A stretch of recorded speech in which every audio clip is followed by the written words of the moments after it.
Hello, Internet. I am Angela, your DM for this evening, and welcome to Shenanigoons, the Book of Fables. We are on chapter 17 this evening of our grand tale. Shenanigoons is that sorta fairy tale D&D stream where you contribute to the chaos. And tonight we have a little extra bit of chaos and in the form of wonderful, wonderful dice giveaway. Dun-dun-dun. We are celebrating this week Nerdsmith, as this week is technically our anniversary as a network. 3 years ago this week. Yep. I believe we Yeah, all, on the a few of first. us, a few of us were home plugging away at a website, while some other of us were all crunched together in a hotel room, launching a network. And here we are today, 3 years later, still having a lot of fun and meeting a lot of fun new friends along the way, and still being nerdy and dorks and wonderful, wonderful friends. There we go. We're not. Anyway, it's fine.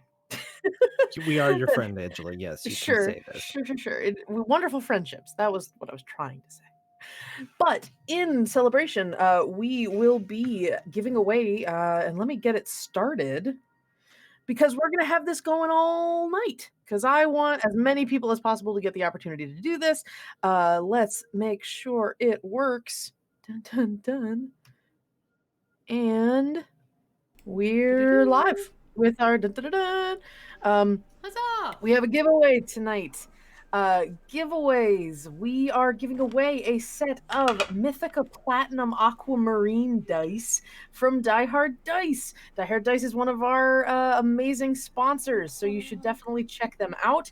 But more importantly, if you type in !B-Day into chat, you will be eligible to win this set. This set is eligible to everybody, including creators. Indeed. And all sorts of folks. Anybody who is viewing the show is eligible.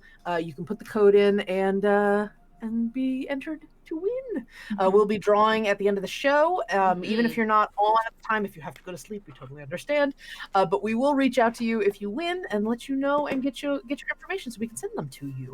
Yes. Tessa, we have a couple of requests from viewers that you bless those dice before you send them. Absolutely, I will do. Let me know your blessing of choice. If I personally am pagan, if you would like a pagan blessing, I'm happy to do that. If you have another faith that you practice that you would like a different blessing of, that's absolutely okay. And if you just want me to do a generic I am the mother of dice dragons blessing, I'm happy to do that as well. The blessing Just of the dice breathe dragon upon them. mother. Yeah. Breathe on my dice for good luck. Is that what we're doing now? I guess. That's the minimum. That is the minimum That's the Tessa minimum. will do, As I will is blow on breathe. your dice for good luck. Mm-hmm. But once again, we'll be running it all night. I believe it's set to repeat every so often, so you'll get a reminder that we're running the giveaway still. But at the end of the stream, we will be giving away our dice. Hooray! Thank you so much to Die Hard Dice, our sponsor, who we dearly love, and they make incredible dice and dice accessories, including pay no attention to the miniatures inside my dice tray. I just didn't know where to put them, so they're in my tray. But some really incredible products from them, and we are always so grateful to be a part of their team and to continue rolling their very pretty click-clack math rocks. Yeah, So sorry. So And sorry. If anyone, if anyone wants a better look at the Mythica Platinum Aquamarines that Tessa was holding up earlier, I did post the Die Hard Dice link in the chat, and that's the link directly to that page, so you can look at how pretty they are. Mm-hmm. So, rewinding a little bit, we are, as I said, we are celebrating Nerdsmith's birthday. Nerdsmith is our network. We are a group of nerdy entertainers making lots of free content for you. If you like, We've got a new we have a new subscriber. Can you tell who did the voice for that?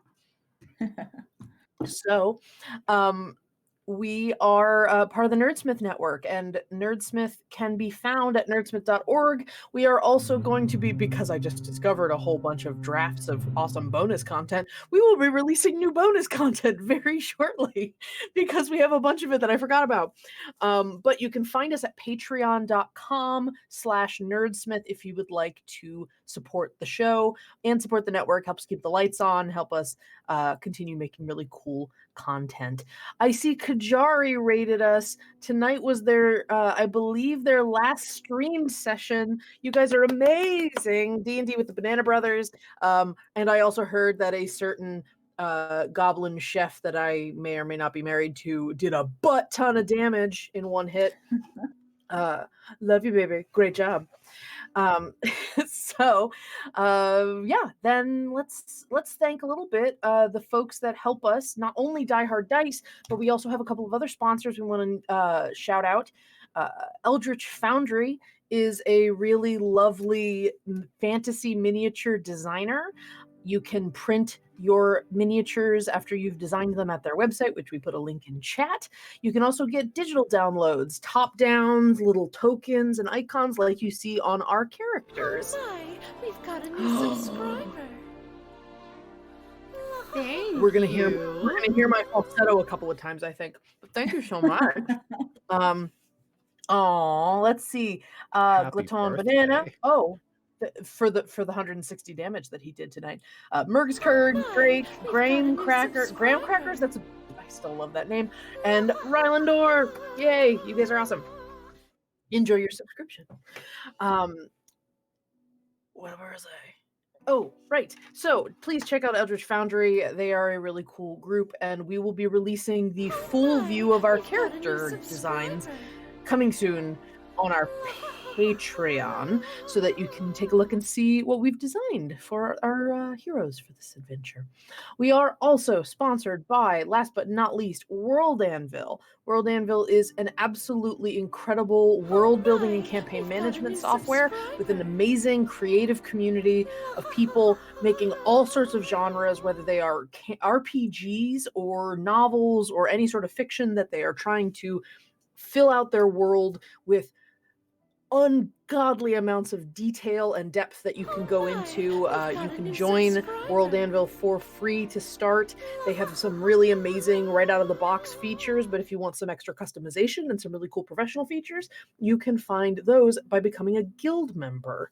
Find out more at worldanvil.com, and as always, light up the forge. Oh my, we've got a new subscriber.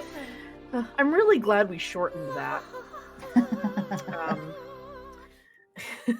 But yeah, the long version, we would still be waiting for it to finish. Shenanigoons. Someday we'll do the longer ones, though. But anyway, so those are our announcements. As I said before, we are still running our giveaway. You'll see it in the rotation.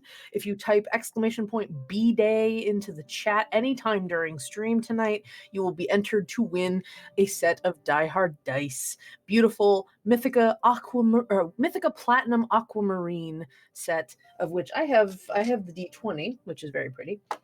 But Tessa has the full set, and she will bless them for you and send them on their way. So please stick around, or at least quick put it in chat before you fall asleep for the evening, and you'll be entered to win. We are also, as we said, this is a stream where you can contribute to the chaos. And so just remember that if you are interested in influencing the game a little bit, feel free to do so. You can do so by tipping us on Streamlabs.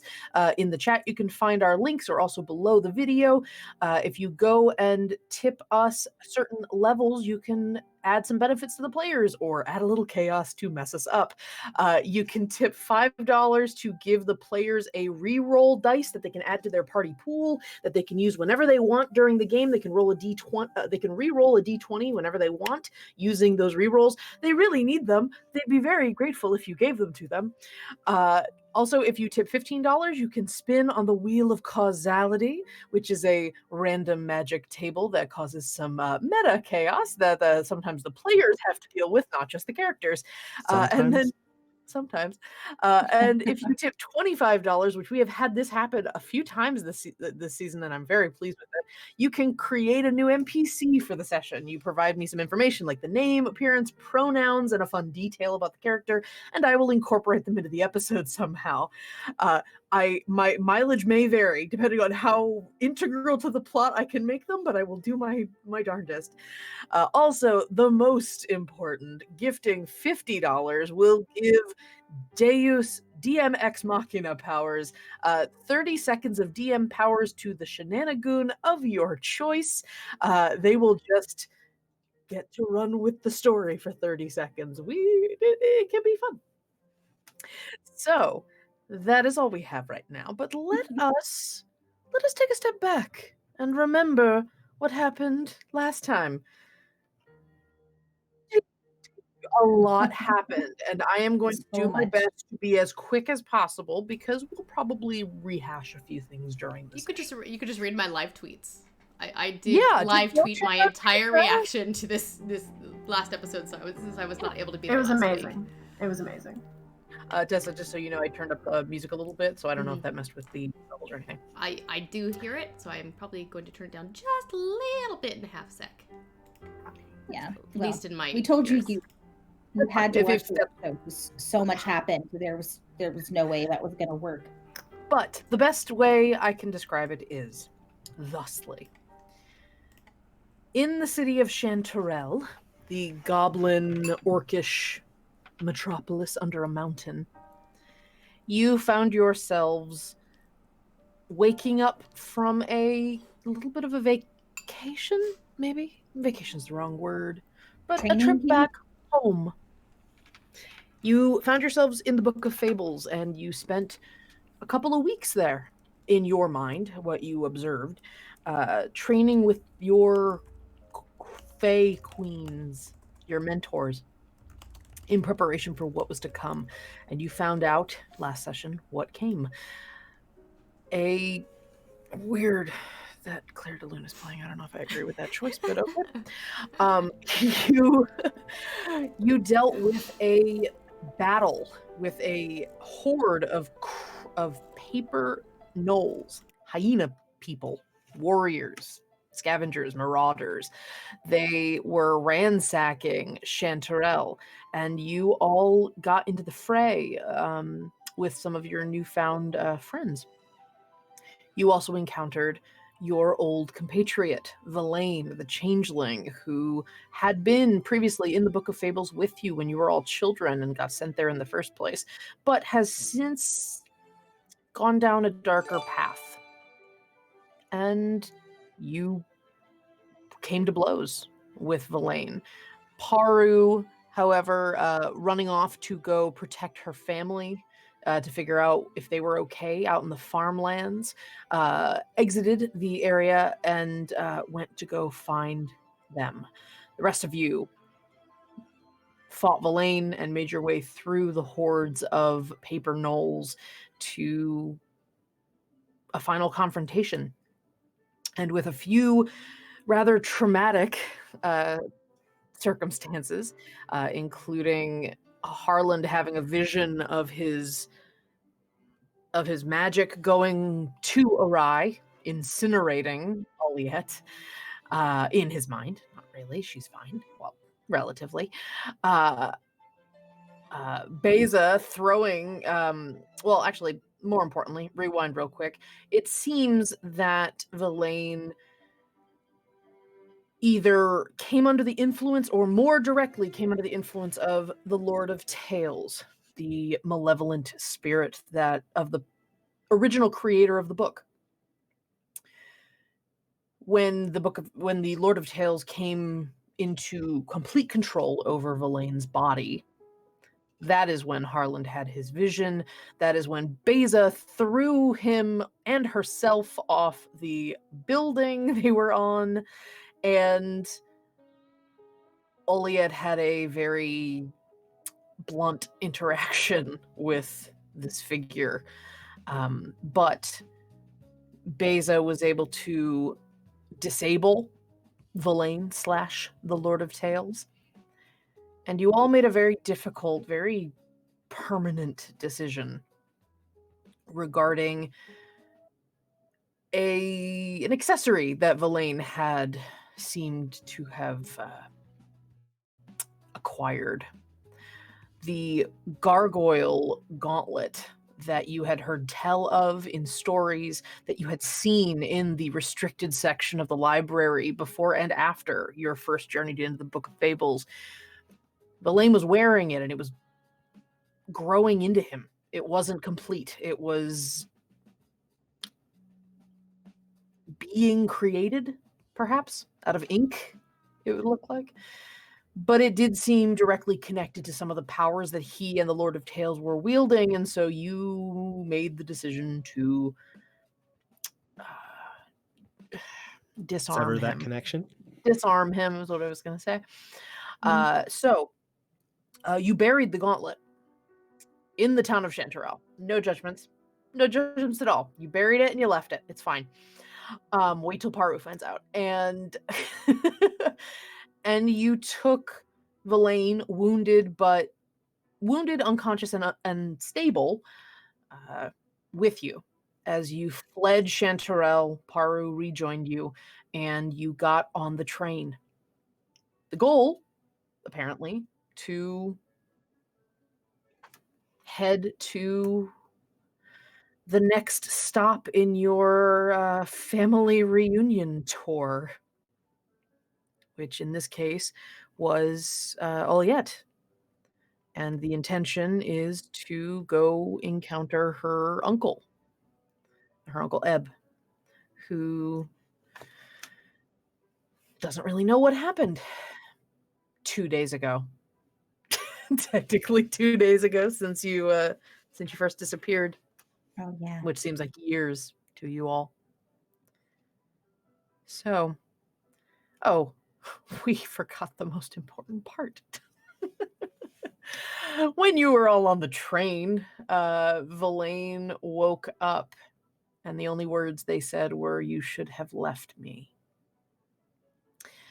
To which Oliette, very casually, because this is probably about where we're going to start, very casually walked up to Verlaine, brushed a hand on their face, and then promptly smacked the shit out of them.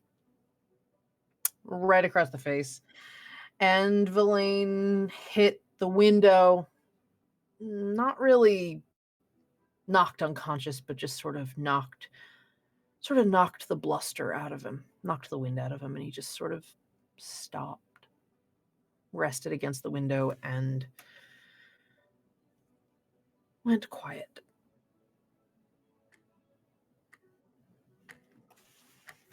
So, you're all on the metronome. It's obnoxious, the ticking.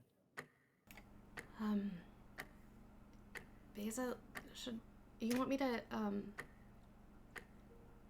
you want me to fix you up a little bit? I mean,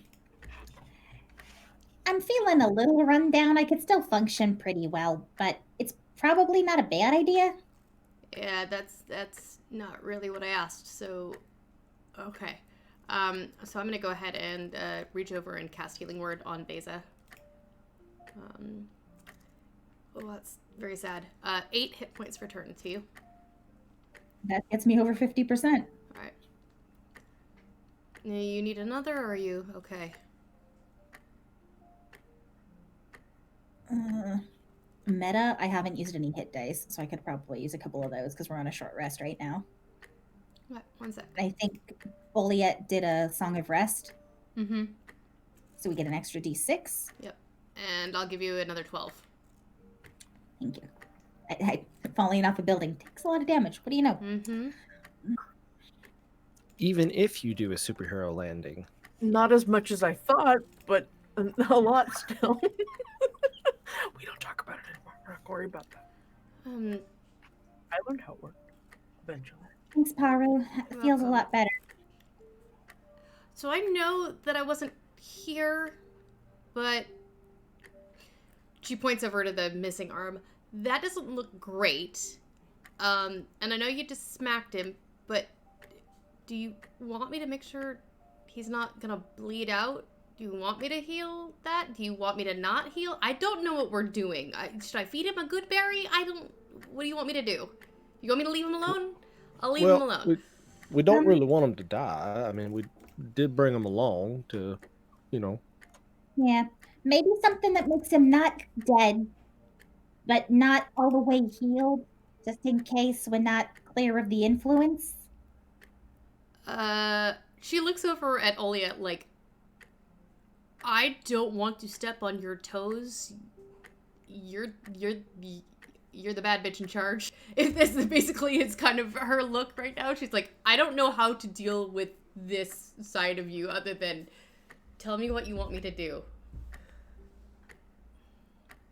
Violence is the answer sometimes. I mean, I can leave him be. I just didn't know if you wanted me to. I don't know. If I heal him, is he gonna wake up? I don't know. I don't think I care. Do as you please. To be fair, even if you heal him a little and he wakes up, he can't go anywhere. Yeah.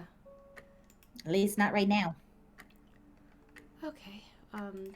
So she's gonna make her way over to Villain, and just kind of kneel, and place one of her hands on his, and very, very gently just cast a Cure Wounds on him. Okay. Tell me how much. 11. Okay. You you see as Elaine has their head up against the window, just kind of eyes closed, but breathing. And you hold their hand and their remaining hand. And you do feel that you've made some sort of connection to heal wounds, to heal whatever, exhaustion and weariness has come over, but it's a little. You can't tell the wrappings over their hand is they're still bloody. You can't really tell if you've specifically stopped that, but typically that's enough of a nudge to do that. You hope that the bleeding has stopped at least. Quick question for you. Our telepathy, when the book is within 60 feet of us, is it everybody can hear everything, or you are on a walkie-talkie channel with everybody? Okay. No secret conversations. Okay, so then I'm not going to do what I was thinking about doing. That's why I wanted to double check. So she just kind of whisper. Yeah, she's just gonna kind of whisper, "I'm glad you're okay. I hope we can fix this," and then kind of go and sit back down, sit quietly. After a little bit, you do notice that their eyes drift open, but they're still staring out the black of the window. Just kind of not moving, just sort of defeated and small. So, what's the story when we see your uncle? Were we sent on work study like we told my family, or what are we looking for? So, Uncle Eb has access to a lot of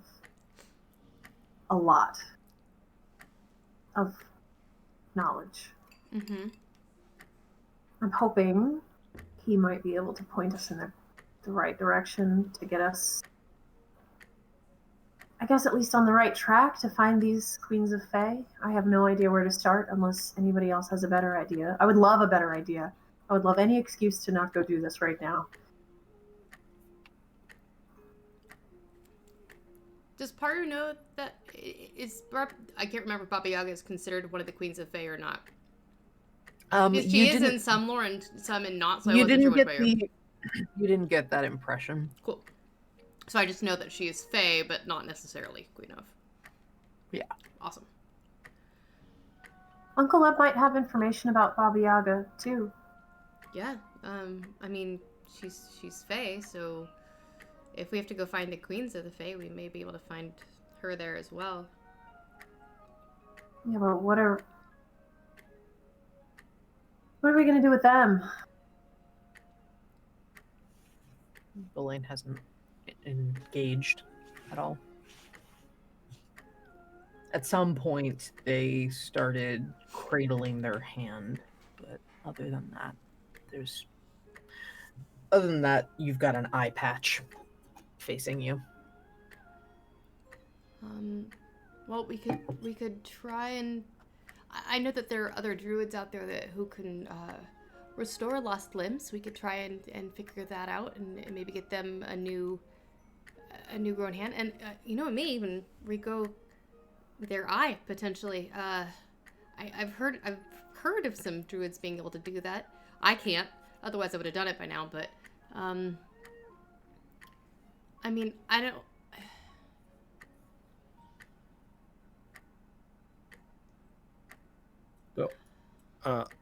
I know that anytime that Ma would need some advice, she wrote to the church, and seemed to, they're well published in the local papers.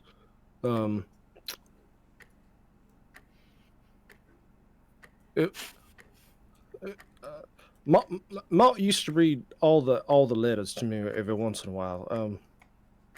It was something like dear someone, dear Abby. Oh my god. Abby Normal. Dear Abby Normal. Fucking fantasy church bulletins. Arabella.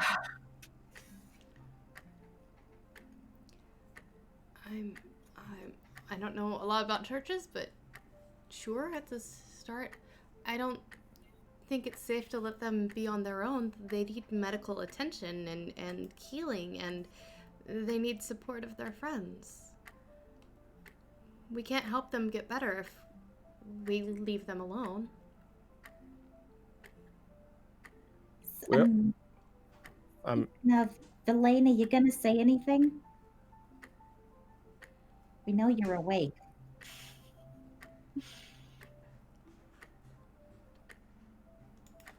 What do you want me to say? Everything hurts. And I'm tired. Sorry about the everything hurts part. That's, well, I didn't have a lot of choices. Are you hungry? Are you thirsty? What is there?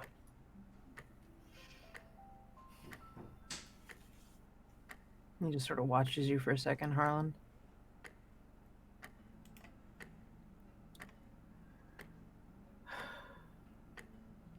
A little bit of everything. All right. Well, I know how to help with two of those, and Harlan will get up with water skin and kind of help them out with taking a couple slow sips and put I don't know if there's like jerky and trail rations, but just kind of like get it up in there. You just give me, I have a hand. You could just give it. Right. Yeah. Sure thing. Yeah. Thanks. I didn't know if you. I'm gonna sit down now. Yeah, you do that, big guy.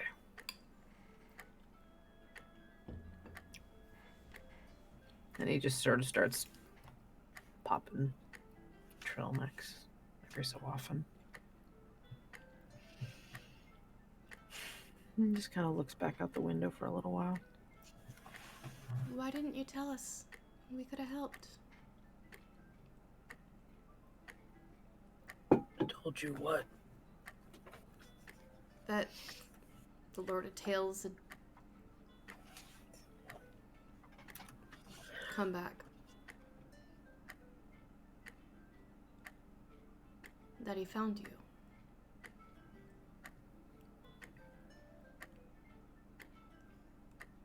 Because I don't know when he found me.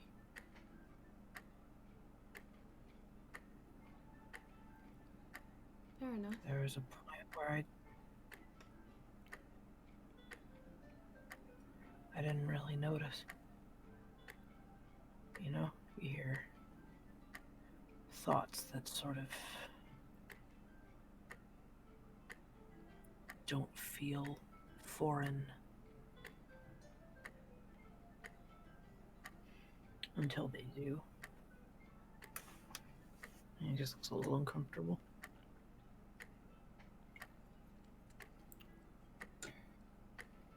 So you didn't notice it first, and then by the time you did, it was too late. Sure, let's go with that. It's understandable. Is it?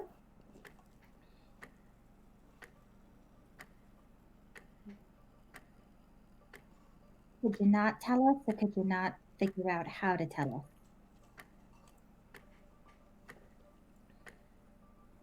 You all had your own lives. Your own destinies.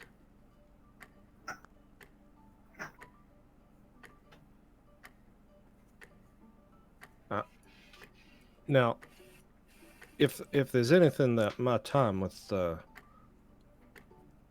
Majesty of the Folk taught me, is that we're stronger together than we are on our own. And I wouldn't have become the illustrious gentleman that you see before you today were it not for the assistance of my steadfast compatriots, yourself included. It's so hard. It's so hard. It's to be ornery impossible. around you. It's so hard to be ornery around you. Kyle. I'm not even blue tonight. I know. Yeah, you're not even blue. No hat, no nothing. All right, hold up. Let me get grouchy again. It's because my headphones broke. And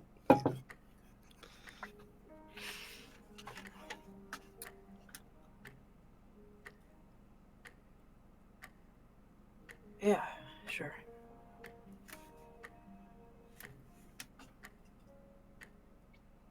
We all care about you. We would have stopped anything if you said you need us. I know you've always liked, well, maybe not liked, but you've always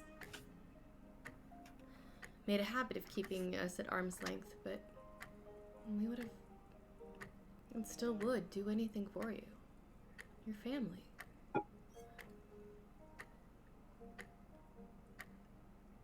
and I must say, it's going to be a lot harder to keep us at arm's length now.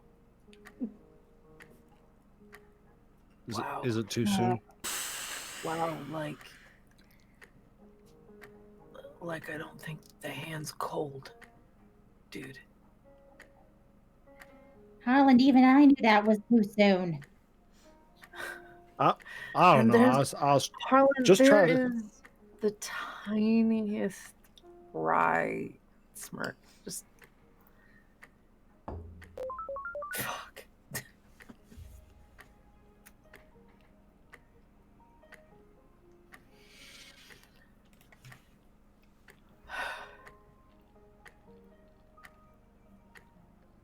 And he just kind of looks at each of you. And when they finally look at you, Oliet, there is just their expression just falls a little.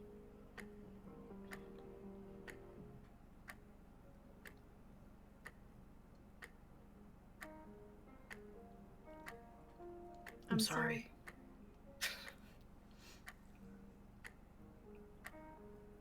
I'm sorry for what he did to you. What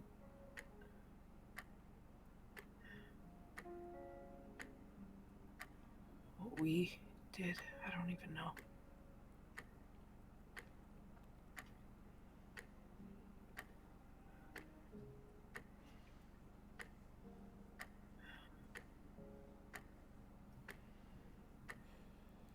It's weird. Everything's really quiet. Except for that fucking ticking.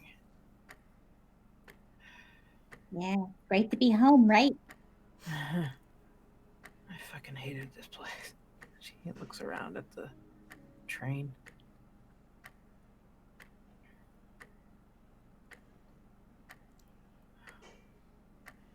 Well, when it's all done, and we can go back.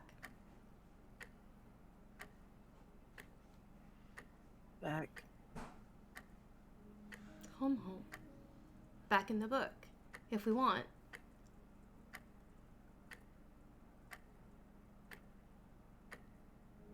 If that's not home for you, that's okay too. I'm sorry I wasn't there when you needed us.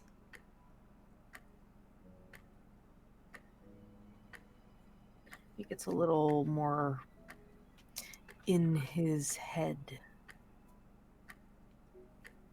Just, they don't really know how to deal with that. Lisa gets up.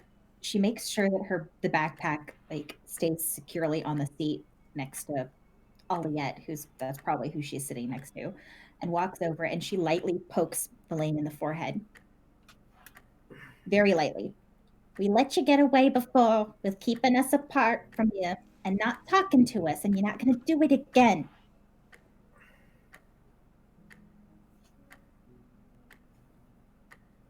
And you're just going to need to deal with it. Oh, I didn't poke you that hard. I'm squishy. You're not that squishy.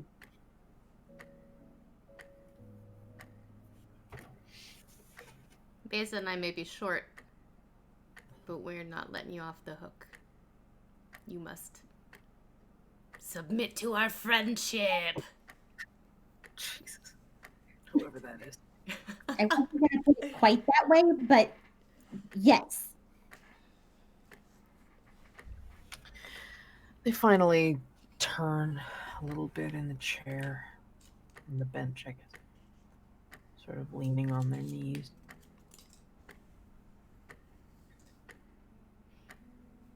And then they lean back and just kind of hold the stump. Leaning forward's a little weird right now. For what little it's worth, I'm really sorry that was the only thing we could think of. We didn't know how else to get it off you. Yeah, I guess. I get it. I hate to ask, but did it help?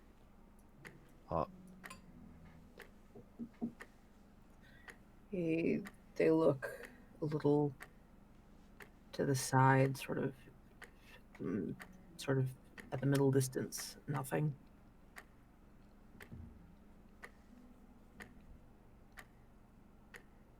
Things are a little quiet, like I said.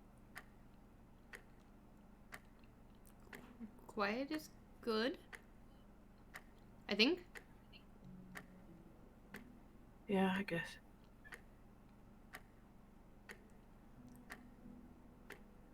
Better than shouting. Oh, was he shouting all the time? Because that's just plain rude. Gotta know when to use your indoor voice. Technically, if he's inside your head, isn't he indoors all the time? But it might not be respectful of that, is my point. From what we learned, he's not exactly respectful, so it kind of makes sense, I guess. Fucking hell, Me too. I'm trying to be traumatized here. God damn it.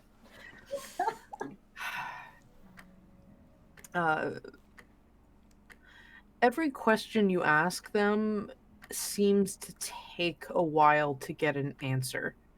Like they're still processing how to think or how to maybe just how to understand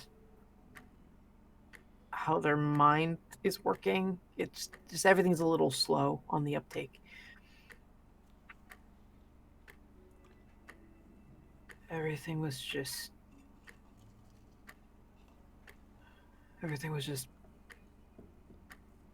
angry. I mean, that fits with what we know. He just wants to hurt.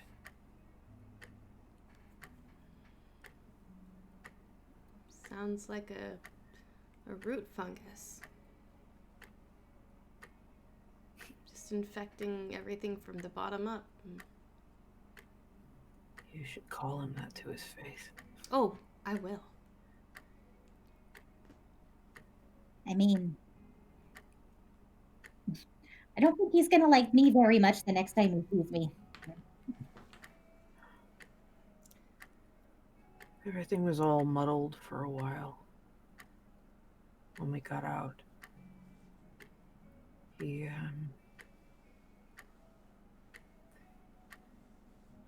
it was hard to tell where he was thinking things or where I was thinking things. And he looks up, they look up at you, Oliette.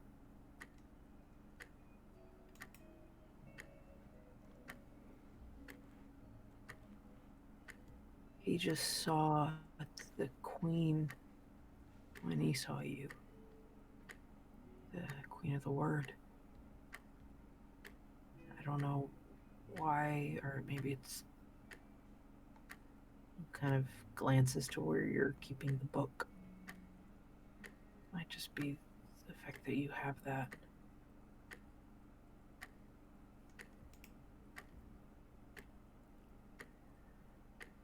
When I saw you, it just felt like he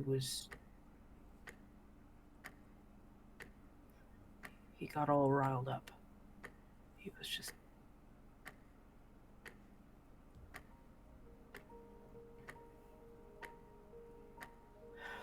Fuck.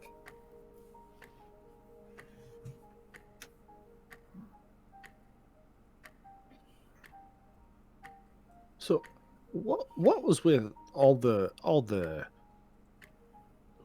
drawings on the inside of the critters that was sent after us? We saw a number of different sketches. Some lettering that I I couldn't make hide nor hair of, which I'm sure you know. Well, how was that? What was? I mean, some of it looked familiar, but some of it was less so. They were orders. Who to look for.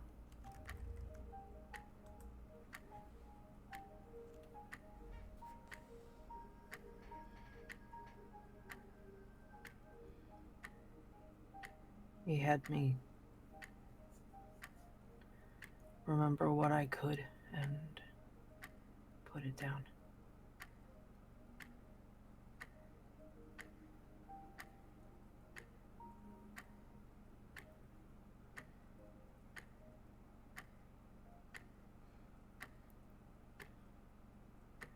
Paru can't stand it. She just kind of launches herself at him and just wraps her arms around him and just hugs him. Sorry. And he's just... They're kind of tense. Like, it takes a long second for that to be anything but, why are you doing this?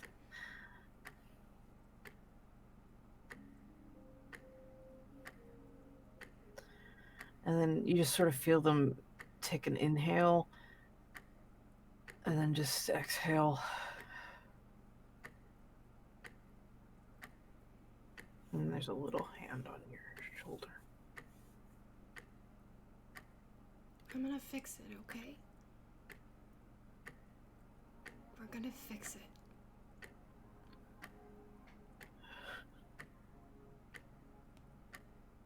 Can't fix everything. Watch me.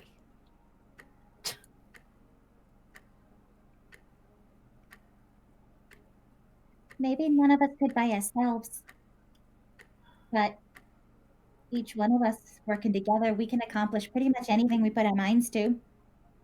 Barf. I don't have to do that because I don't eat.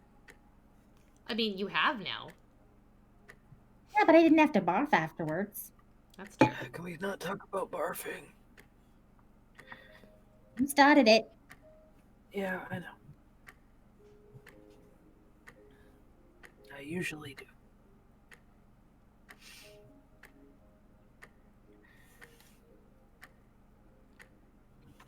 Even if it's Carl, a let him little go. sweet, it doesn't mean I'm wrong.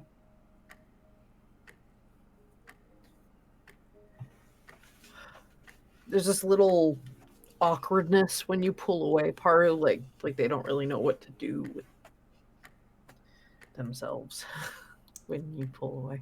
She just pats their cheek a little bit and then sits down. Very gently.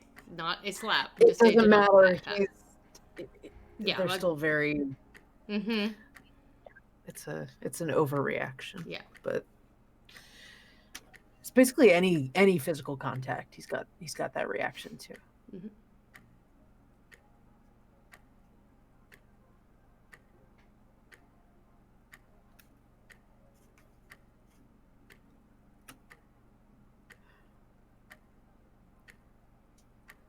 So, what are you gonna do with me? I wasn't out the whole time. I heard some things.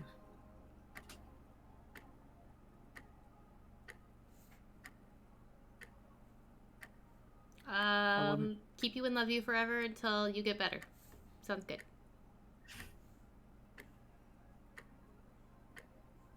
That's plan Q, I assume.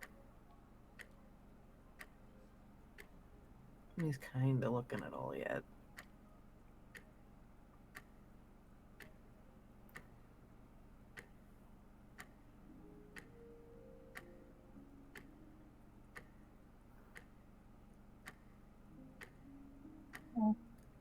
You were awake long enough that you probably heard that we hadn't really come to a full decision yet. So the answer is we don't know. None of us want to have to do anything more permanent than we already did. We definitely have more questions. Such as?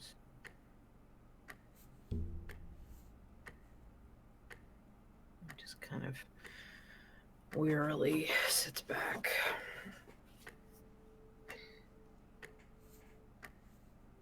Well, for one thing, did you notice his influence was stronger after you ended up with the dagger?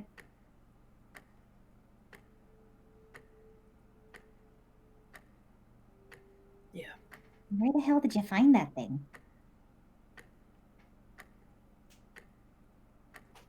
On a trip.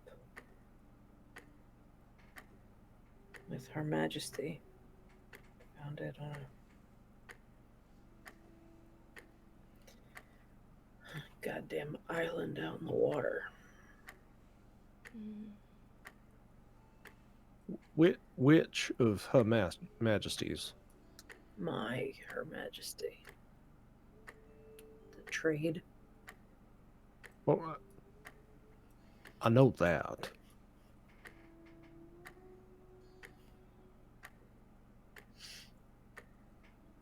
Funny how she didn't mention this. I didn't. I didn't say anything when I found it. Oh, she. So she was unaware that you had scarpered off with this dagger. Their brow kind of furrows a little bit. Yeah, I didn't tell her when I found it. There's something. Well, I know what that something was, but just felt special.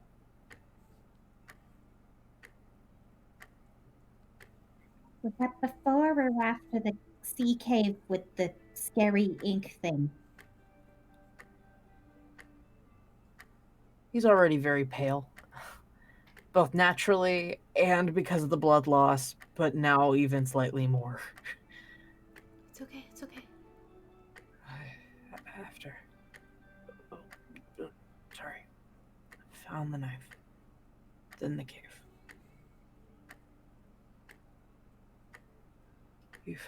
You found the cave. Mm-hmm. I burned away all the ink. It's gone.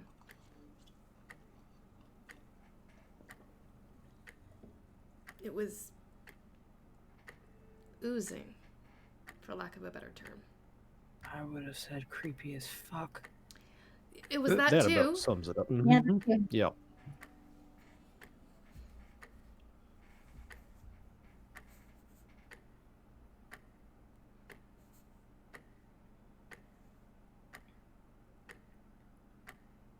Listen, y'all are gonna want a timeline or cause and effect. What happened when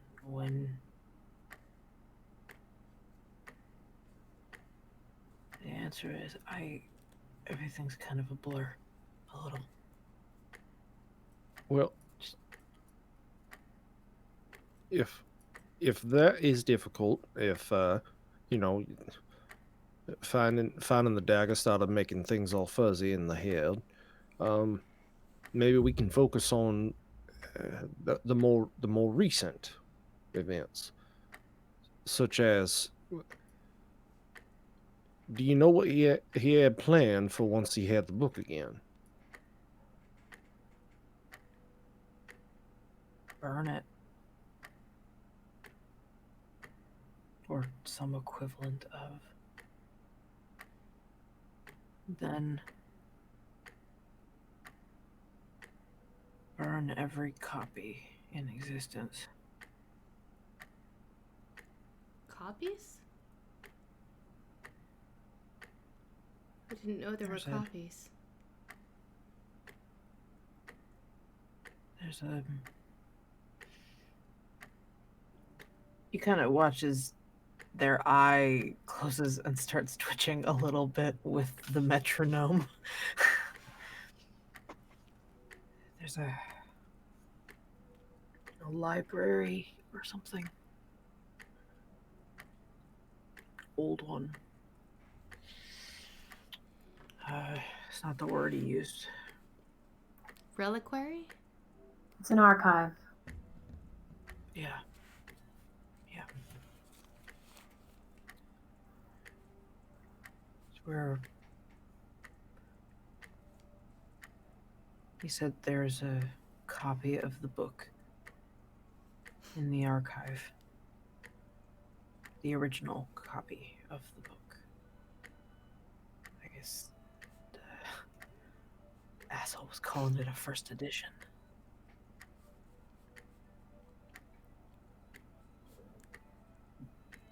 Excuse me, that jerky got to me.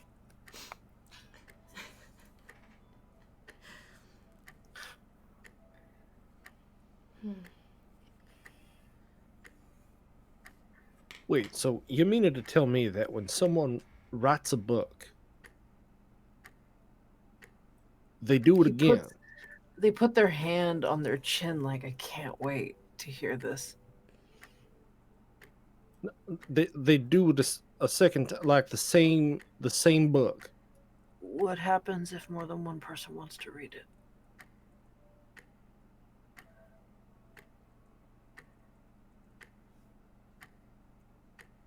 And they can't just pass the same copy to each other. You're almost there. I can see the hamsters turning. The space hamsters. They make another one. Yep.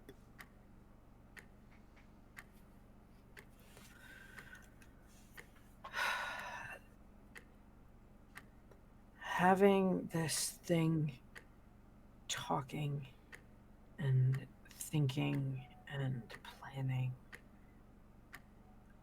does not leave a lot of room for your own anything. It was loud, and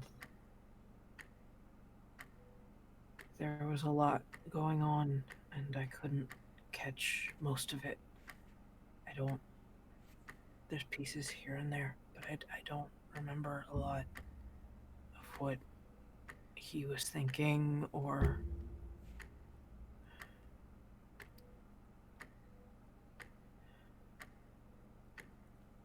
it's like being in,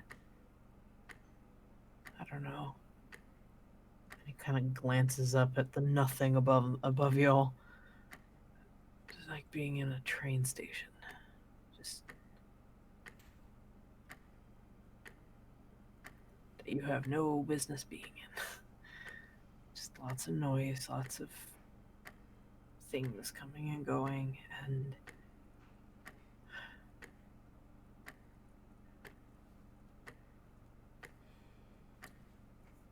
this is all sounding like a big fucking excuse. I mean, yeah. He doesn't. They don't look hurt by that. It's almost a little look of respect.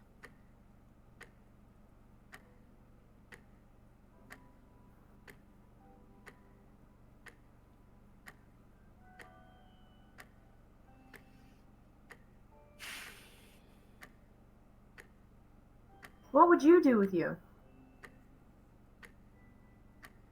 What are we supposed to do now?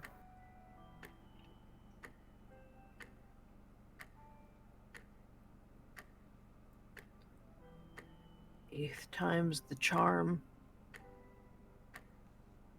You could throw me back to the reacclimation. Maybe Hell it'll no. stick this time. Not only no, but hell no.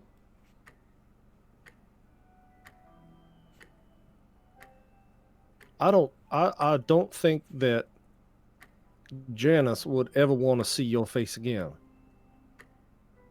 Yeah, especially if I called her Janice. What was her name? She did Janet. not leave an impression. It's Janet from The Good Place. Come on, Kyle. Come on, it's been But like from the- 10 years she's for from- us. Distinct IP, Janet from the Good Place. But she's from the meh place. Yeah.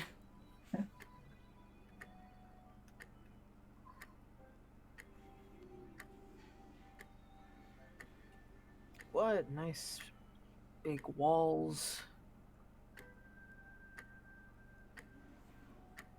Literal square meals every day.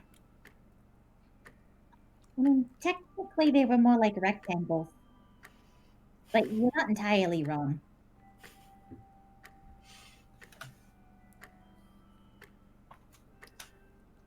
Well, maybe it would encourage you not to cut corners. Ugh. Ugh.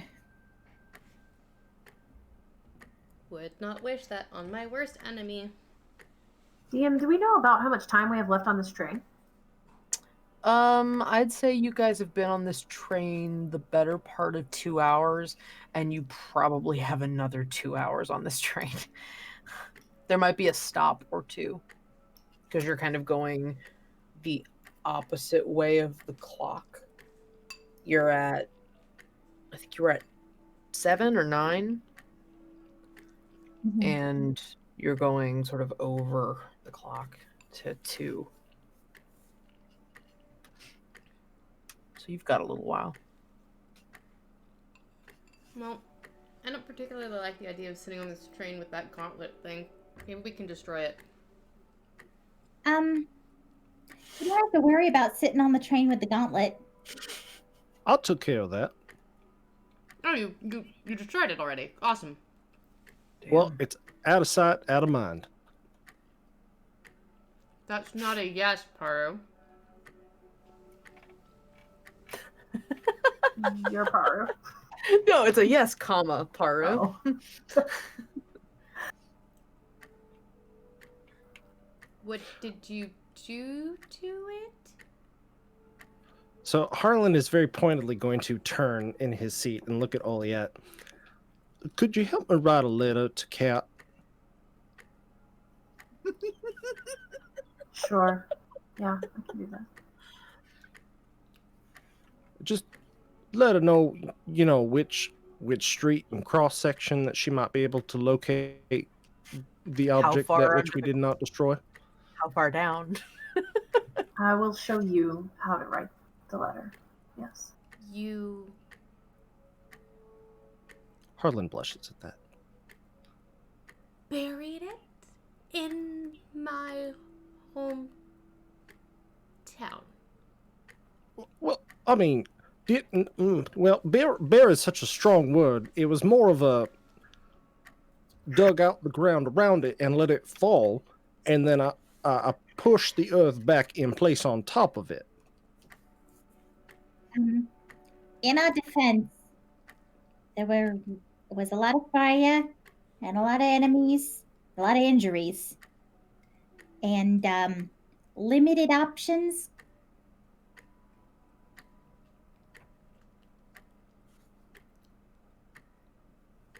I will file that away for later discussion. The sooner we find the archive, the sooner we can destroy all of this, the sooner that will no longer be a threat. Mm-hmm. Sounds good. To be fair, the dagger was a lot creepier. Did you at least destroy that?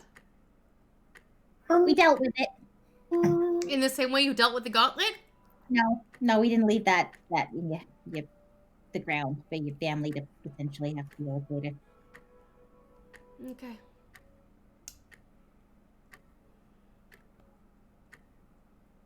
I'm just gonna... Yeah. Okay. Is Villain sort of quirks his head a little bit at you. I want you to get better. I want to figure out a way to make sure he can't get in your head again. I'm not stupid.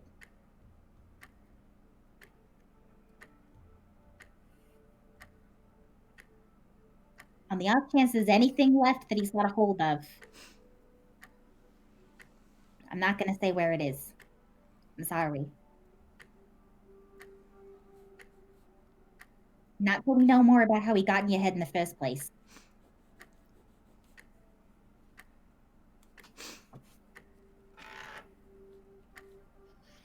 Sounds like a plan, boss. I trust you, Villain. I don't trust You him. I shouldn't. don't trust what he can do to you.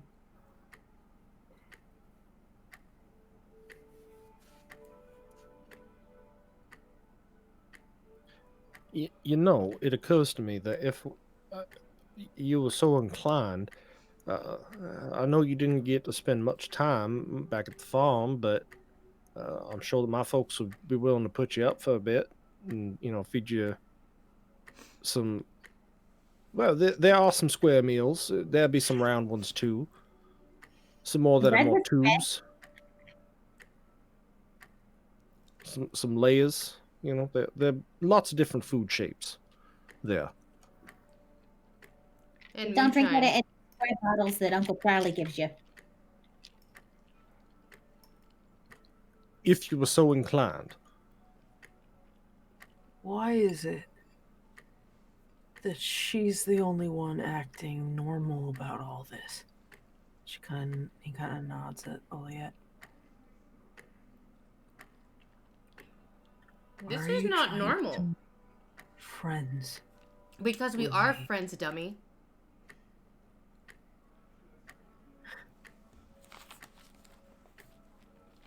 Yep.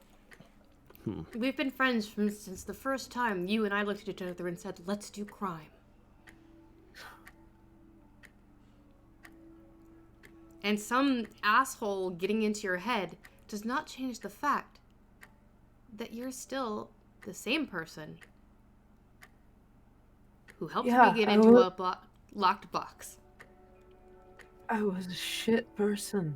I am a shit person. Well, you're my shit person, so deal with it. Besides, she's a druid. She likes shit. It helps plants grow. Fucking hell.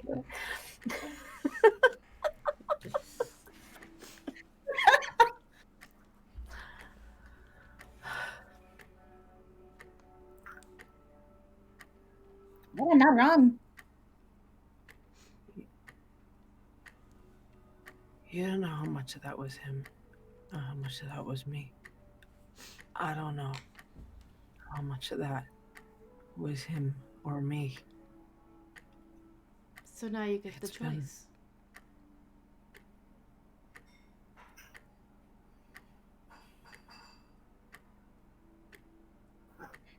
You're right that we don't know.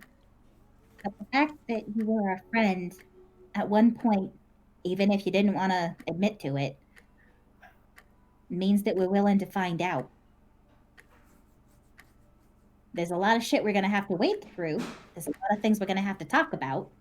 There's a lot of things I had to do the other day earlier today that I really didn't want to have to do. But there's no point in beating the crap out of you. Bad choice of words. There's no point in. Nope, that's a bad choice of words too. There's no point in making it worse or making anyone angrier right now. We're trying to figure out what happened. You don't know. We don't know. And we're trying to keep ourselves from feeling awful, same as you. Sometimes the happy face isn't for the person you're talking to. Do you want me to scream at you? I can. I won't enjoy it, but I can. No, I it's don't think okay. any of us would enjoy it. Really, you wouldn't. I get preachy. It's awful.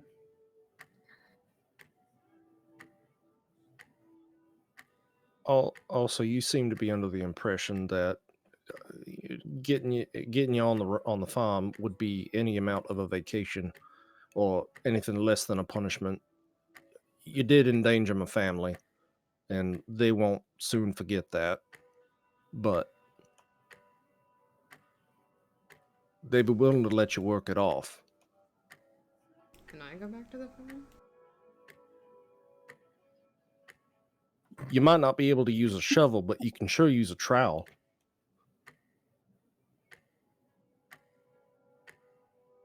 What about a big spoon or a little spoon? That's for Paru. That wasn't from Blaine. That's true. And it would take you longer, but you could still milk the mushrooms.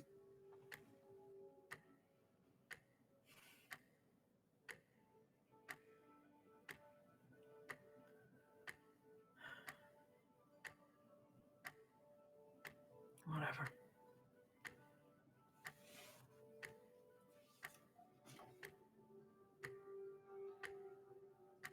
Unfortunately, I don't think that the farm is on our way.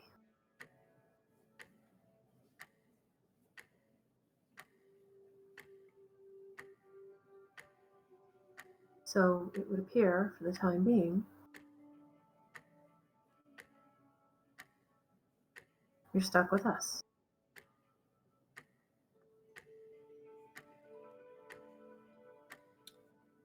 I'd put it the other way around, but yeah.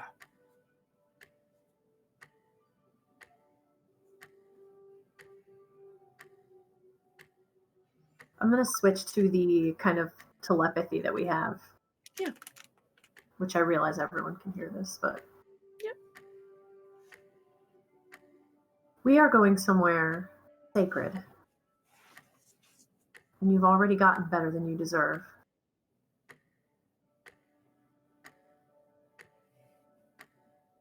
I regret that we had to take your hand, but I will not hesitate to take your heart if you step out of line.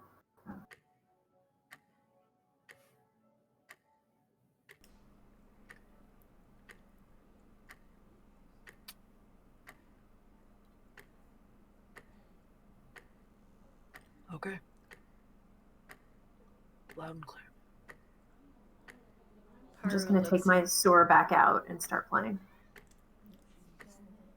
Haru looks incredibly shocked, maybe, at that, or alarmed, I think is probably better.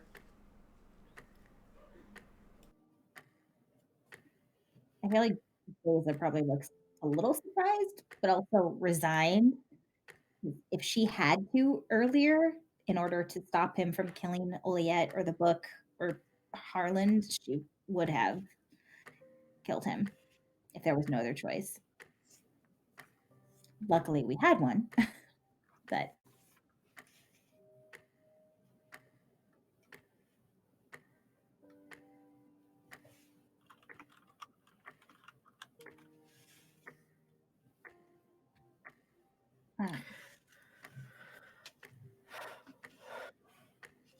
also using the telepathy because there might be other people on the train. Who knows? There's no one in the car you're in, but I'm enjoying it anyway. There's cameras and microphones everywhere. It's been a long day. We've got a couple more hours on the train. We're all tired, and it was a lot in a lot of ways. We definitely need to talk, but you're extremely injured. I'm slightly less injured, but still a little achy. Jumping off a building, not a good idea. And Yeah, I don't recommend it either. no, wasn't the easiest to land in. I go and check on my family for 5 minutes, and you jump off a building? Well, it wasn't a very tall one. It was pretty badass, actually. It confirmed it was pretty badass. Honestly, I'm just sad I missed it. Giant one. Yeah. I made myself sick first, so the fall wasn't as bad. Now I'm really sad I missed it. I absolutely was singing Giant Woman while I was watching that. I started singing it immediately. It's amazing.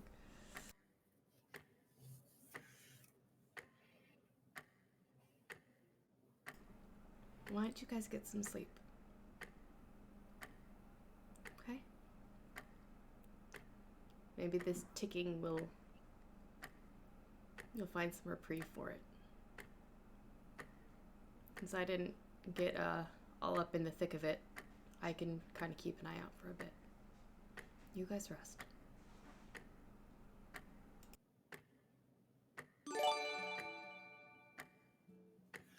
Oh my. Candy from the trolley. No, I don't know what that Spin noise that was. wheel. Anyway. Oh, no. Who Yeah. is spinning the wheel? I can't read who Let's donated. find out. Oh, yeah, I could not Thank read you. who donated. Thank you, Mouse. Mouse, Who do you're you wanna- amazing. Who do you want to spin the wheel, Mouse? It's got to go to somebody. Tick tock, tick tock. Honestly, I sleep with ASMR start, and this actually makes me... Oh, fuck you, Mouse. Okay, Yes! fine, Verlaine. Spin the Alright, wheel. I'm heading to our wheel overlay All right right. now. Uh-huh. It's gonna be a little weird for a hot second, guys. No, that's fine, that's fine. Alright, we are in the wheel overlay. Okay. Spin. Oh. Do we get Wascally Wabbit? Oh no. Wascally Wabbit. Oh no. Okay. Hold on. Oh, this is delightful. Oh yeah, no, it's great. It's perfect. It's just perfect. So, Chaos is happening. as hey chat, give me an animal. Real, fictional, mythical, anything. I'll go with the first one that ends up in chat. A seal. Thank you. Thank you, Bex. Seals. All right. And rolling a d6. Well, it's going to be limited by where you are. Oh, no. Okay. Oh my lord. Paru, as you are trying to calm Blimey. everyone down and plan a sort of pseudo watch with you,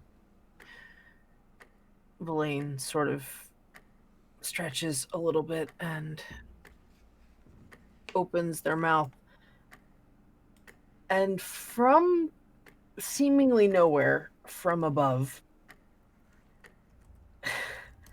73 tiny stuffed seals, like from a fucking claw machine, just all on top of them.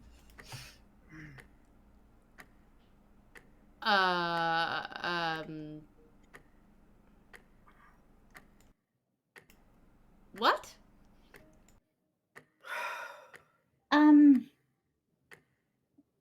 You know, I deserve this. Is it the Lord of Tales like stories, or the Lord of Whales. Tales like Sure. what those little critters have? Because I'm not clear anymore. He has a bunch sort of like instinctively in their arms. He picks one up. They squeak.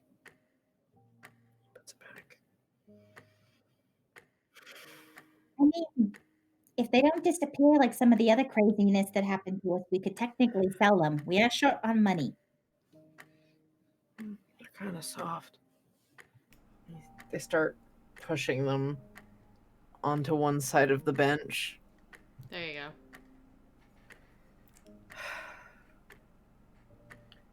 Oh, I'll catch y'all when we get where I'm not supposed to talk or do anything.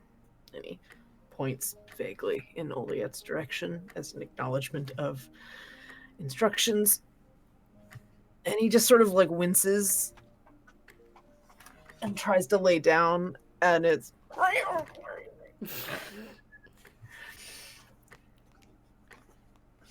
just picturing the vine of the screaming chickens. The chickens. Yeah. That's exactly what I was thinking. Yep. Oh my god. Faru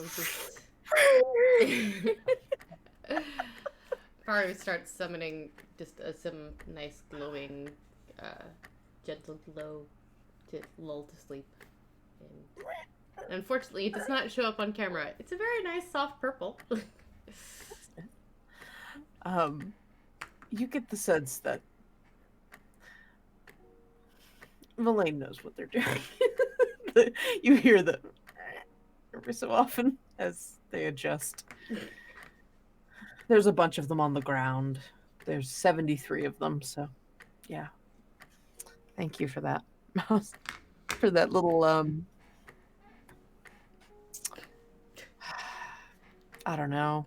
Whatever that was. Break in the tension. And you all, to some degree, manage to at least get in a position of sleep, if not actually sleep. But you are very tired and spent and emotionally maybe not overwhelmed, but there's been a lot to unpack, and you're not even nearly done unpacking it. And so there's just this kind of tense quiet in the car. It's sort of rocking a little bit, like train cars do. And this kind of ceaseless, constant, steady ticking, like completely disconnected from all of the awkwardness and confusion that you're all feeling.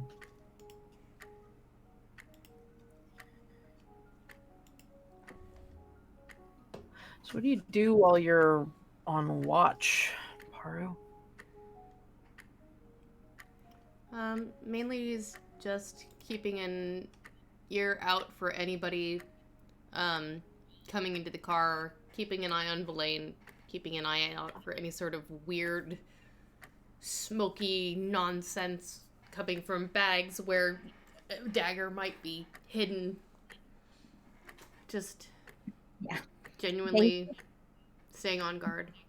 Base is wrapped around that bag. She's trying to make it look casual, but she's wrapped around the bag and kind of using it like a pillow. Fair. That is going nowhere. If people actually fall asleep, Paru might get up and pace a little bit and, like, you know, gently pause at Oliet. If Oliet's fall asleep, kind of just brush the hair out of her face and kind of like reassuring, comforting, like pats all around. Try and find something to cover Villain up with. Make sure that Harlan's hat is not being scrunched. You know, putting it on his chest, and so he's comfortable. It is just covering his face. It's just... By the way, the seals are all different colors, both natural and unnatural. Oh, I love it. I love it. I'm so excited. Highland's gonna pick up a few, or he would have picked up a few if that was the case. She puts a blue one on Harlan's hat, so it's like in the little divot. Oliet definitely is not sleeping. Probably play this door as long as I can. But I'm sure the fatigue will eventually overtake me, and I probably just kind of slump back in my steed a little, and then after a long while, my head just kind of falls onto Harlan's shoulder. But I'm like fighting sleep. I don't want to close my eyes around Villain. Paru probably comes up to him. The harder you fight it, the harder it's Oh my! We've got a new subscriber. get some sort of rest. The problem is, Paru, that when I close my eyes, I can still see his face.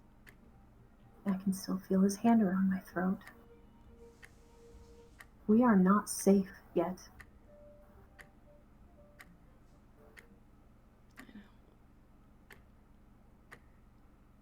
I know.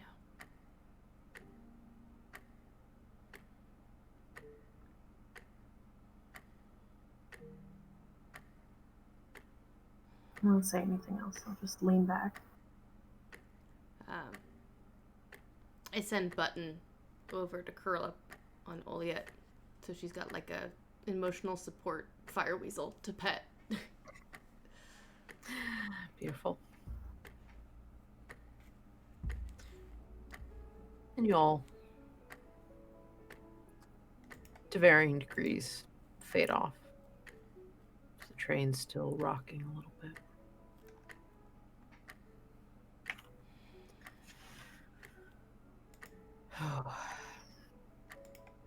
Everybody's giving back the cornbread.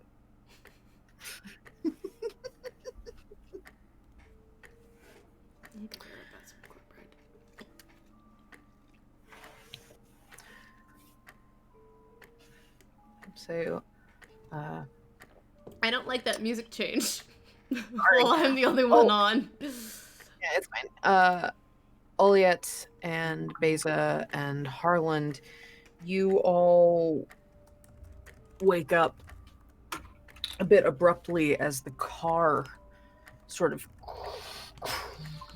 to a stop. Like it's almost like an emergency stop, but like a stop. And you just hear the brakes kind of give or lock into place. You wake up and you see Paru looking out the window, and you see Villain sort of up and glancing as well. Paru, the train has stopped.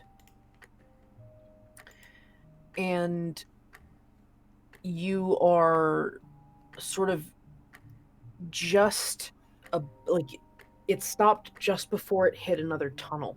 You're a little outside. Well, your car's inside, but there's cars in the back that are still sticking out of the tunnel. And you're glancing back down the window, and you see a trio of figures walking up on the side of the train.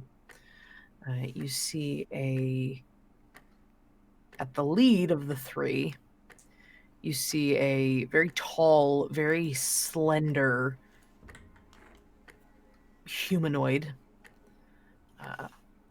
with a very,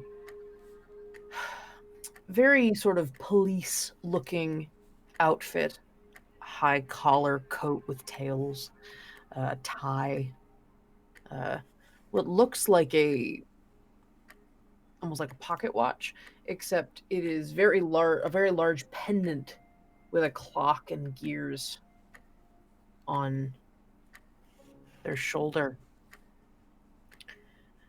And as they start walking forward, you do note that their entire face is like a gold bronze, like a flat mask, color teal, glowing eyes, one much larger than the other. Has a bowler hat on. It's very Dr. Watson. We might have some problem. And on either side of it, you see a elven individual, sort of bluish skin. No, we have too many blue skin people. Like a coral, like an orange pink. Big long ears. With that similar badge, and also in sort of like a suit. And then finally you see what is clearly some sort of automaton, some sort of construct on sort of a single spiked wheel that lets it move on rough terrain, wearing armor, like almost a plate mail, not plate mail, but like a breastplate, and a big gold bronze helmet. Anybody who can be somebody else, it might be a good time.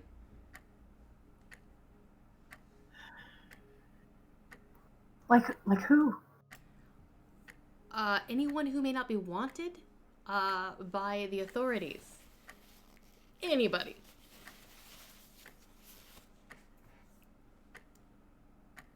You don't think we're better off just booking it? I can't look like anything else. If the train stopped, I'm sure they already know that we're here, or that whoever they're looking for is here. So I'm gonna start racking my brain trying to think of I'm rolling my story dice. I'm trying to think of anything. Anytime I've heard about somebody making some kind of great escape. Sure. Whatever you guys think we need to do. We just need to decide quick.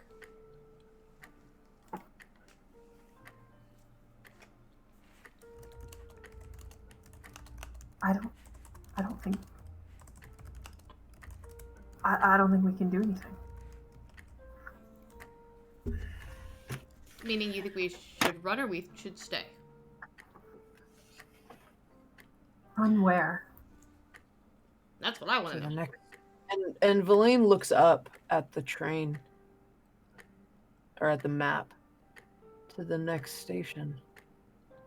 Think we You're can not make that it? far. You're not that far.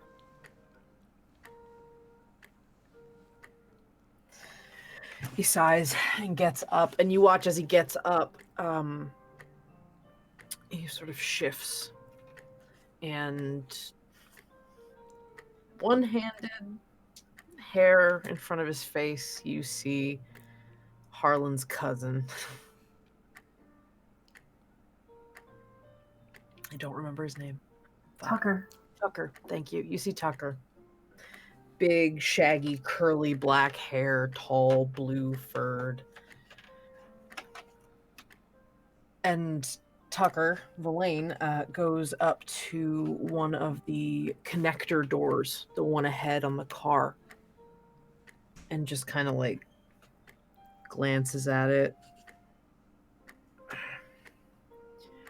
Beza, you took my shit. What are you doing? Damn straight I did. Opening the door for you. You're coming with us. Yeah, but anybody who can change should stay here to, like, keep an eye while the people who can't go ahead. We can maybe slow them down a bit. Do you want an animal Cause a little- companion? Sure. Alright, what do you want? Do you want me fighting or small? I was gonna say a moosh, but I think I can do that. that'd probably be more questions. Just innocuous. Alright. A dog? I don't know. He just seems tired. She becomes a kind of a wolf terrier.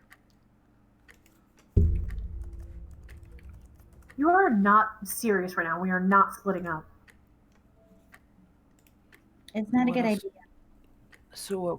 We bust out and run, and we get seen by them. We get chased by them. You don't think they're gonna see through this? Do you have a train pass? Because I do.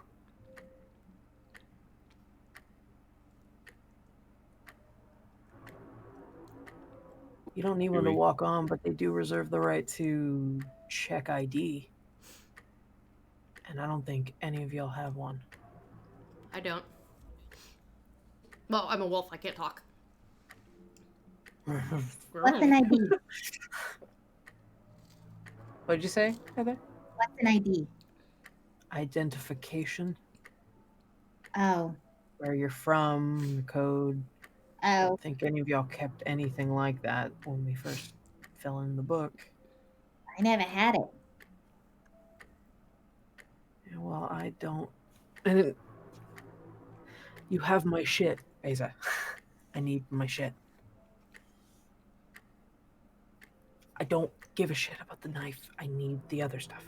She reaches into her bag and very carefully pulls out the lockpick set and hands it to him.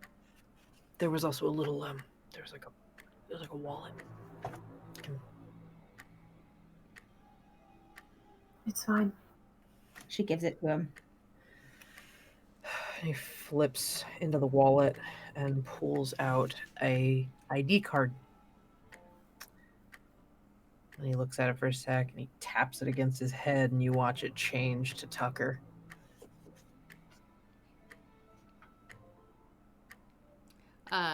Does the telepathy work when I am in animal form? Yes. I think, and everybody, get going.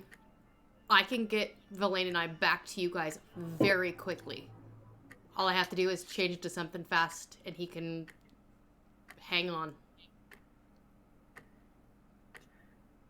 Verlaine's already Or kneeling they can hang and on, is what. Tucker is already leaning and kneeling down at the door and laying out the lockpicks, and then he stares. Fuck. Oh no! Oh no! Guess you're left-handed now. Yeah, right? Fuck it. And you watch him just put one on his teeth and just start working. Poor guy. Oh, I can't guide him if I'm a dog. Oh no! It takes a second. It's okay, I can. I will walk up and cast guidance on Blaine. You sort of touch, and he kind of flinches a little bit. Thanks. Wow. You, Olia, you watch as Villain, struggling with the with them in his teeth and in his non-dominant hand, and just like they drop. Just tell me how to do this. Show me how to do this fast. Walk me through it. Okay, so just you take this one, goes into the lock, and that's the one that you fiddle to get the little. He's trying to follow. I'm trying to follow the instructions. The layman's term, and Angela did not prepare. How strong does this lock look? It is pretty heavy duty, but because it's kind of heavy duty, Olia, go ahead and give me a sleight of hand check with advantage because Villain is instructing you. Okay. Okay, that's a 15. 15. It takes a little longer than he would have liked, but because this is a very clunky lock, you do actually have a slightly easier time dealing with it, and you as Villain grabs a wheel and turns it, and the door starts moving open. Not bad, Sunshine. Olia. And he starts collecting the lockpicks back together and tries to sort of half successfully roll them all back up. It's very messy, and he just kind of shoves them in his into his pants. Looking out of the door, he kind of glances up into the tunnel, looks around. He's looking at the ceiling. Okay, yeah, and he points to you at a sign with like a little series of numbers on it. Just walking it. You're like a half hour out. It's not that bad. Okay. It's Tucker's voice though, so it's kind of like sort of dopey surfer. Oh, Tucker. Okay. To be fair, you interacted with Villain when you interacted with Tucker, but that's beside the point. It's fine. A moment in your head kind of realizes that as you're talking to him. We'll just get past the security check. Be a little slow and chatty. Give them a little bit of something to waste some time. And then when they check, we'll go. Haru puts on her best, I'm a dog and I love people and I'm gonna jump and lick and be obnoxious face. I'll kind of scruff Paru on the head and lean in to Villain. So close to their face. Don't fuck us.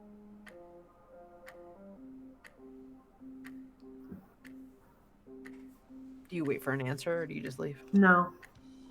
I'm gonna take off. Okay. Be careful. Both of you. Dog wink. Should I go? Should I go with them? That's. Harlan. Yeah, buddy. Go. I can turn into somebody else, and You don't have ID though. I can prestidigitate something. I get watch. No,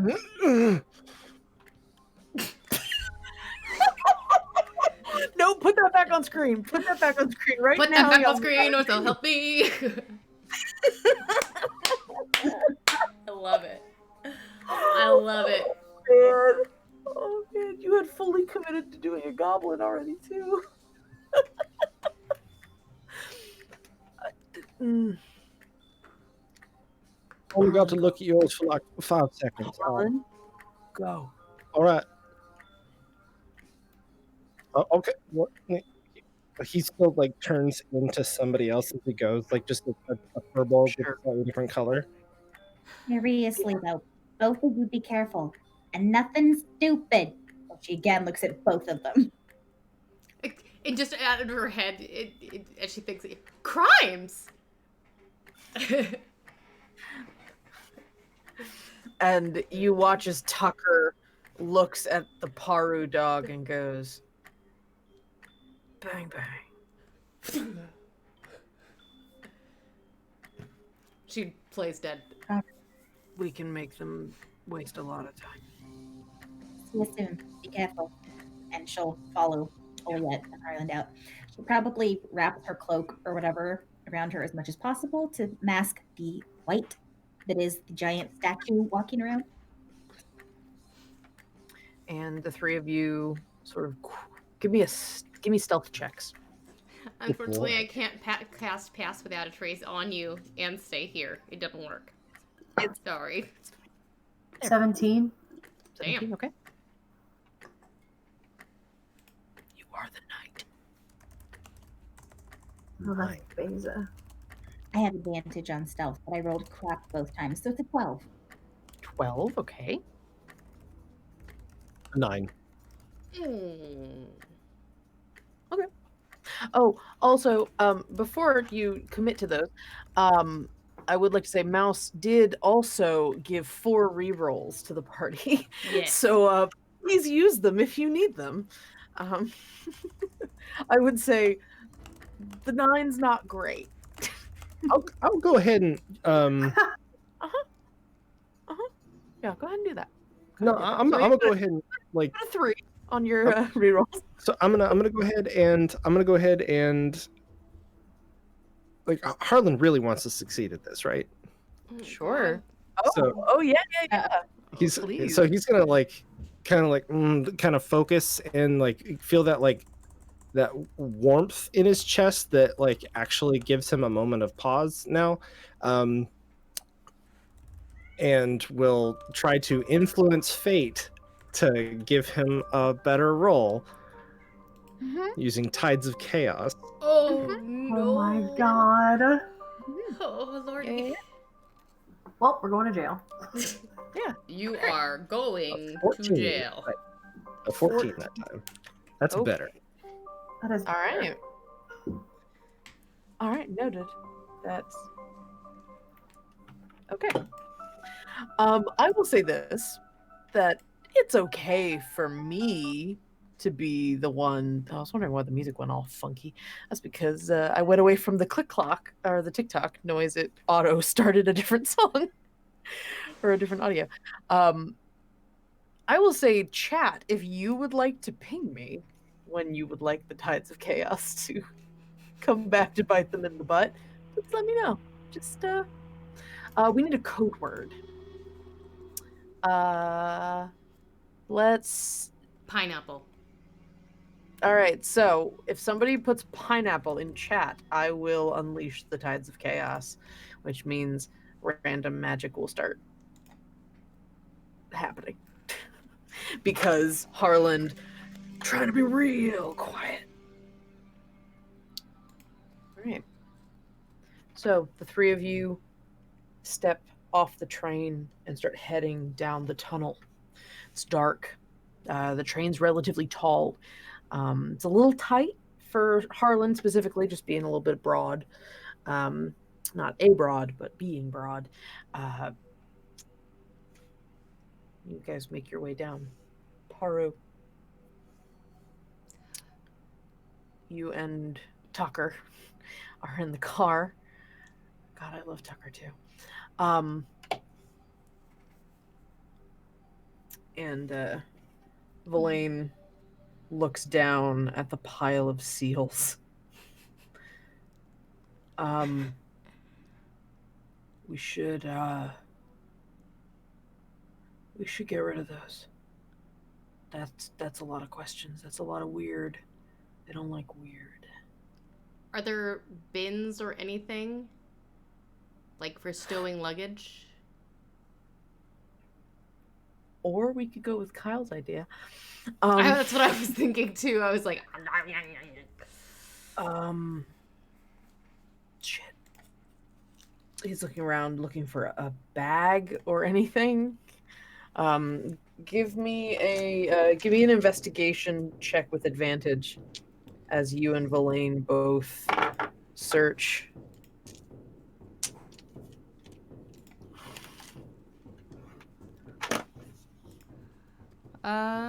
that is a 16.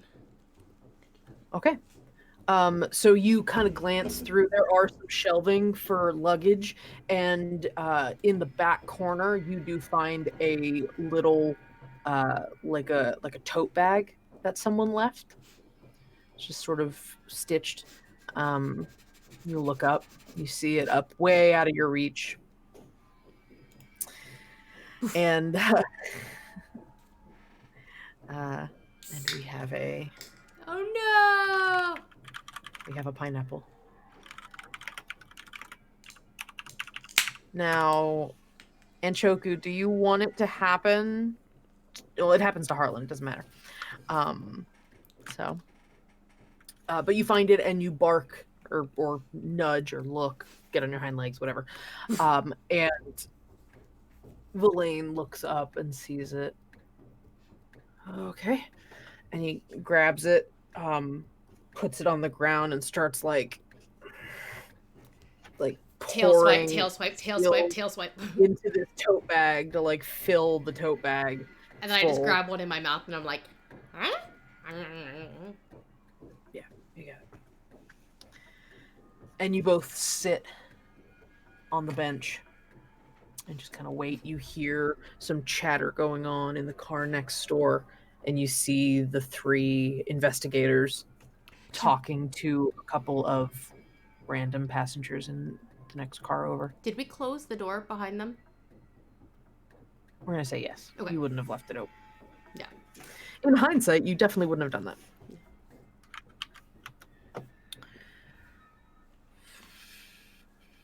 What is that word? No, we're not doing that. Okay. You got that random number table up too. Yeah. Okay, so we're going to flash back to the other group real quick as the tides of chaos has come to roost. Harland, as you are all walking sort of beneath the windows of the train, kind of in like sort of near the tracks heading down, to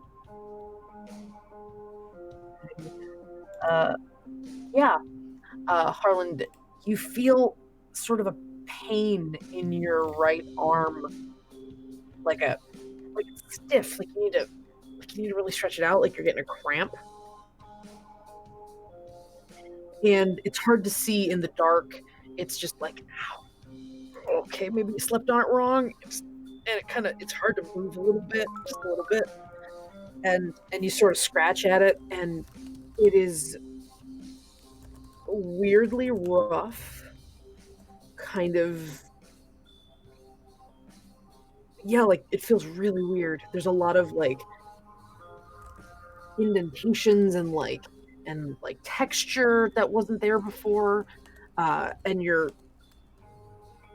just it's very weird, but you can't see it very well in the light. There's very dim light going on, but you just feel it going all the way up your shoulder, and it just feels weird. It's hard to move, and it's very something's weird, but you're used to it. As soon as we get a couple cars up away from the folk that we're approaching, is there light coming from inside the train out, like to the outside, or a little bit. So once Harland approximates that it's appropriately safe to do so, he's gonna kind of stick his right hand up into the light of the window to kind of just like try to catch and see what's going on. Basically, you and Aliyah both see Harlan slow down and then stick his arm into the light. After which you all notice that his arm has become gnarled and knotty like a tree. It's covered in bark. His knuckles have little tree knots in them. There's a leaf growing out of his pinky. Son of a birch. Oh my god. His elbows jutting out a little bit like an extra stick, kind of. What? All the way up to Why? his shoulder. Okay. Mentally to the two of you. Let's either do the questions with the book or ask them later and just keep going because we got to be quiet. Okay. This happens sometimes. I ain't got no idea this is happening. I did try to be real stealthy and concentrated real hard, and now it's come back to bite me. I'm sure it's fine. I'm sure it's temporary. So you triggered your wild magic? I might have done.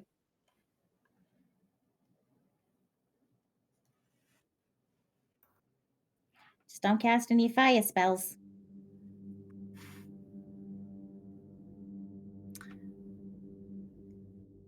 Haru, as you you sit, squeaking a seal occasionally in your mouth. I assume at some point, Elaine or Tucker kind of sitting there watching the investigators.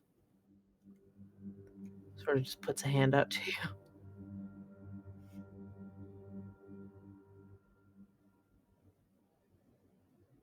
Give it.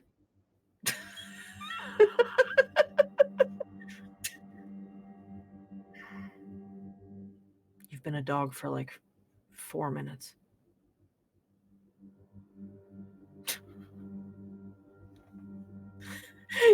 He takes it, kind of squeaks it, and tries to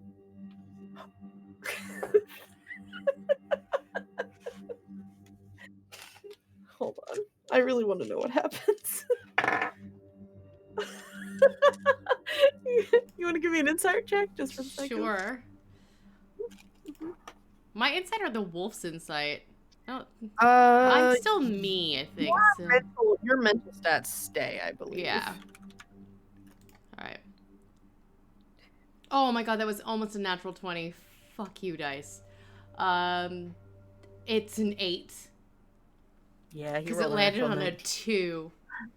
So, you should. After this happens, you go, "Fuck! I should have known better." Mm-hmm. But in the moment, he just manages to like slip the seal somewhere you can't see, so it legitimately looks like he threw it, and your brain's like, "What the fuck are you doing with my seal?" And you look back, and you do hear a very tiny, very quiet chuckle from Tucker. Sorry, you don't get this opportunity very often. He tosses the seal back at you. Building rapport, it'll help the act.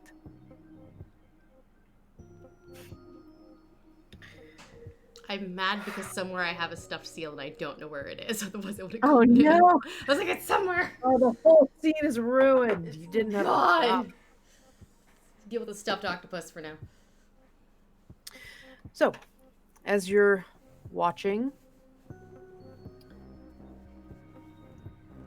they're done.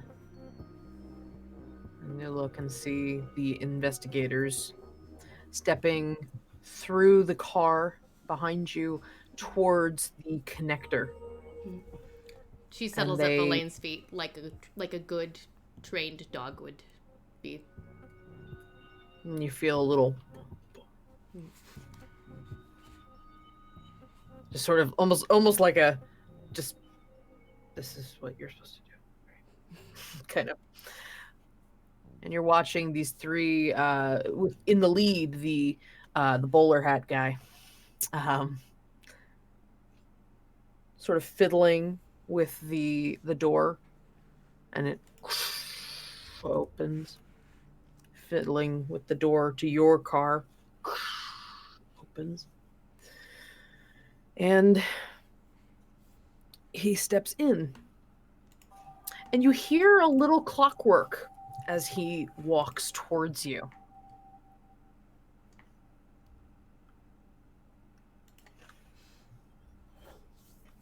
Identification, please.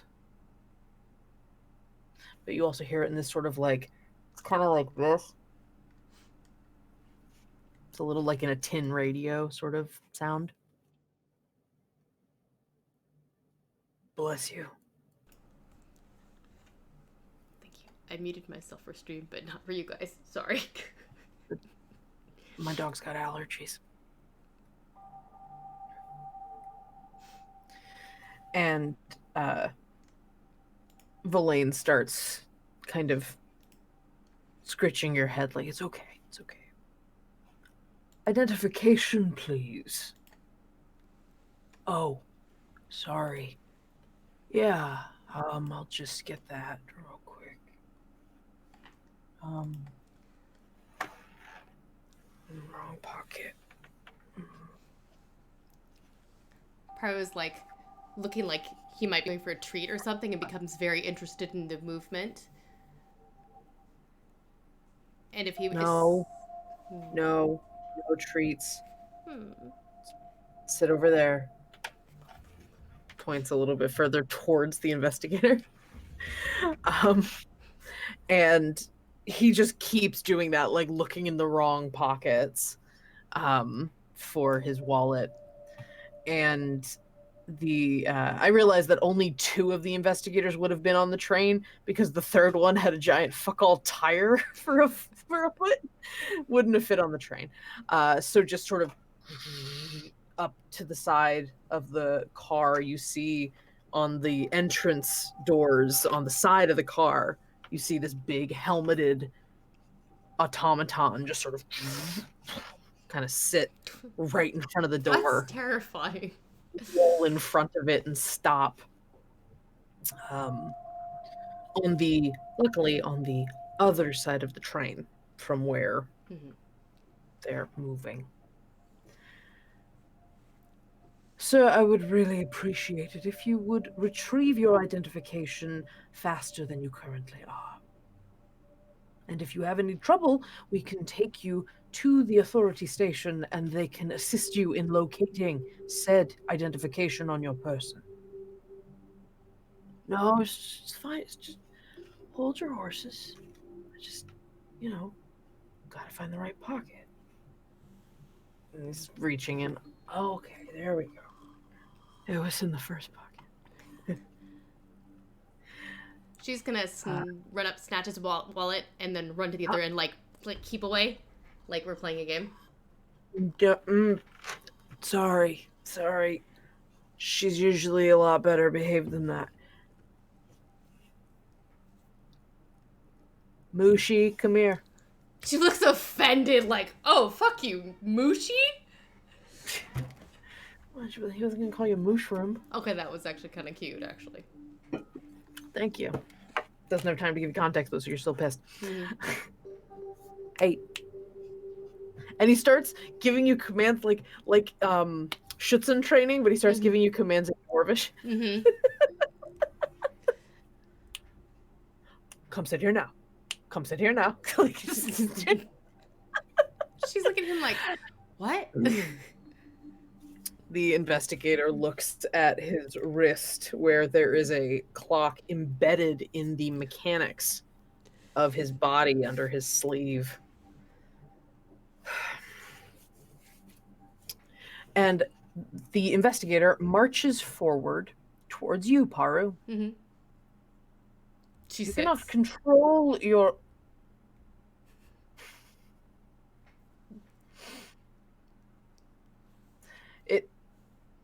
He sort of stops. His little turquoise eyes narrow. She puts a paw up, like, we shake hands now. Tall guy. This guy's Yeah. like, I mean, Tucker's real tall, but I mean, this thing's probably like 7 feet, 6.5, maybe somewhere between there.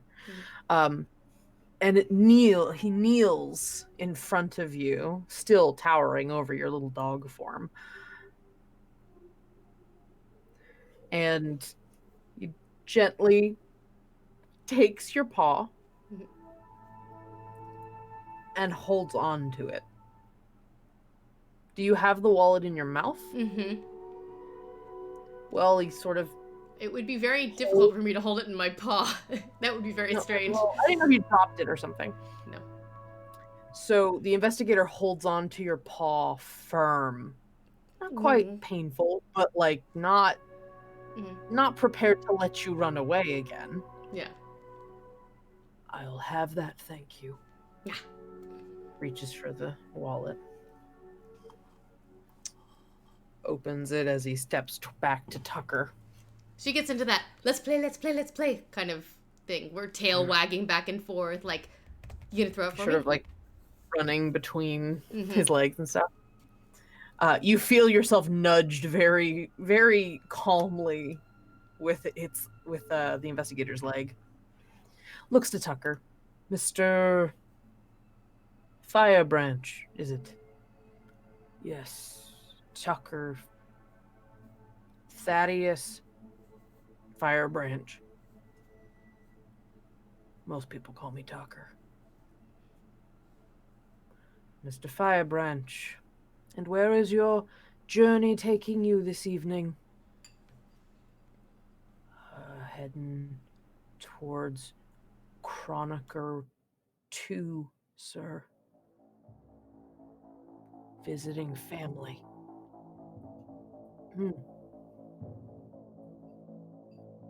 And he studies the identification. Your identification will be expiring in the next month. I would have it renewed as soon as possible. Oh, shit. Okay. Thanks for the heads up. Where would I go about to do that? The renewal, that is. Could you, give me instructions, very meticulous instructions? And the investigators... The identification authority will... it cut. And we cut away. Oliet and Beza and Harland, you are continuing to head down the train. The train's pretty long, but you do see the end coming up soon. Those of you that can see in the dark, which is specifically Oliet. So I imagine, Oliet, you are in the lead. Yeah. And you see the front of the train sort of up ahead and the darkness of the tunnel.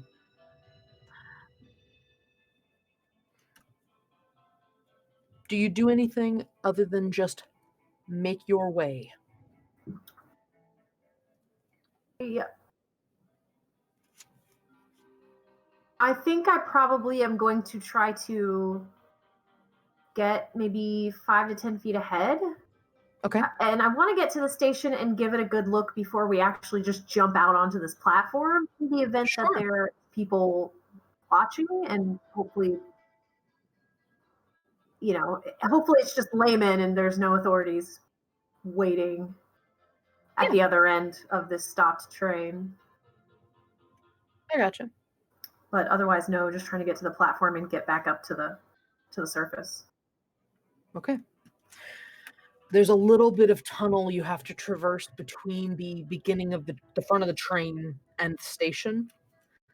As you near the front of the train car, you see a tiny little flicker of light, like a welding torch, kind of bright. Inside the train? Outside the train, near the front.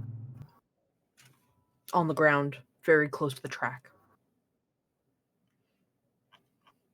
I might try to get my friends to pause. And then as silently as possible, I want to try to take flight and get up over the train so I can look down the front of it to see if there's somebody there, or if it's maybe just, I don't know if it's the spark of electricity as the train's trying to like go, or I don't know what it is. So You don't hear anything from the train. It's actually quite quiet.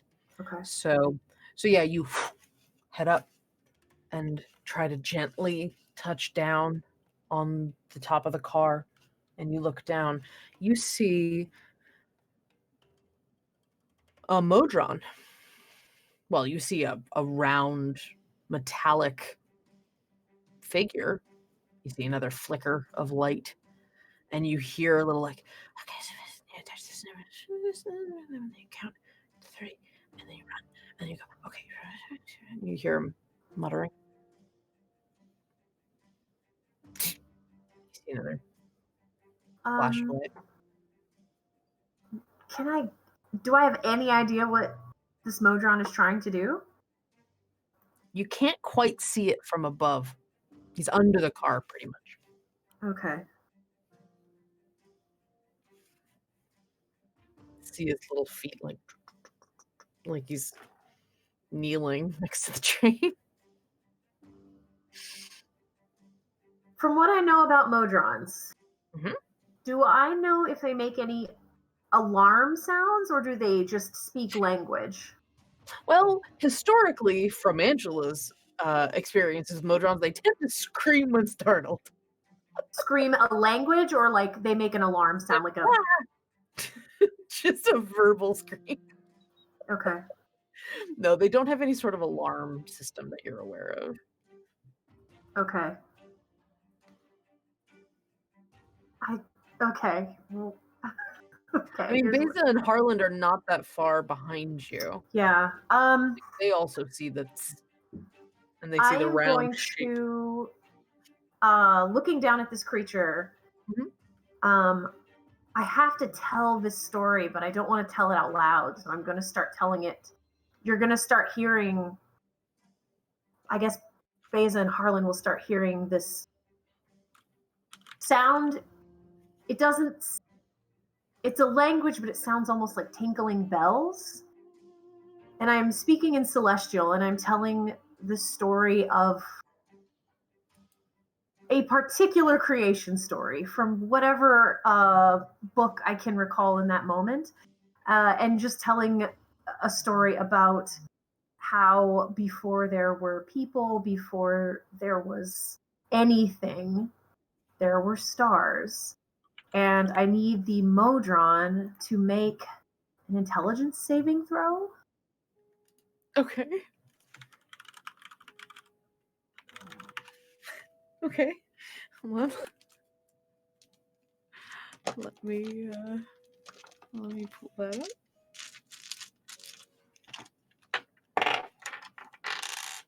Intelligence, you say? Yeah. Okay. Okay. That's a 10 total. Okay. So Okay. it fails. Cool. Sorry for the click clacks. So I am telling an incomprehensible fable from a being beyond the stars. It has to take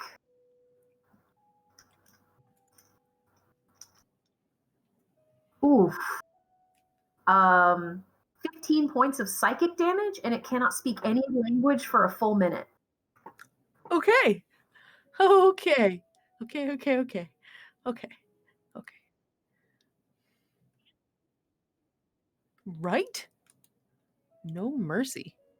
Oh, okay. Okay. For 5 minutes? It can't speak for a minute. So as you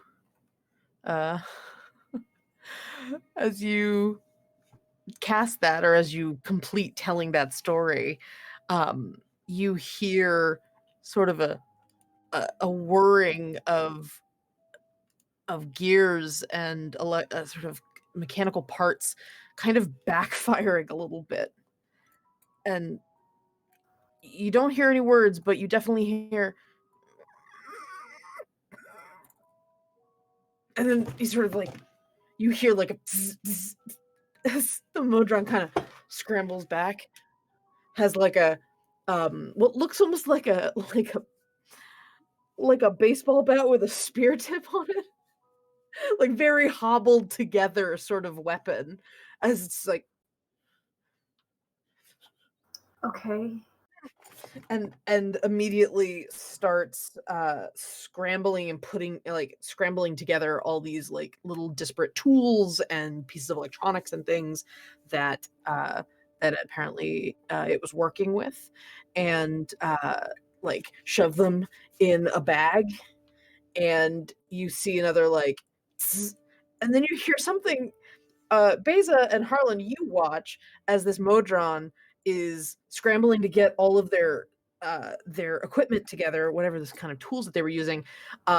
They jab their baseball bat spear into whatever panel they were looking at, and another spark flies, and then you watch it like swing its leg back and kick it real quick, and then run As with this little bag. attempting to run, I'm pulling my yokowa off of my back, and I'm gonna try to spear this thing and land.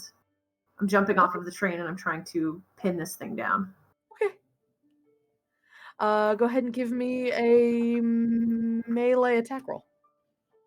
You can't afford any nonsense. Did help? That's an 11. Okay. Let me see if that hits. 11.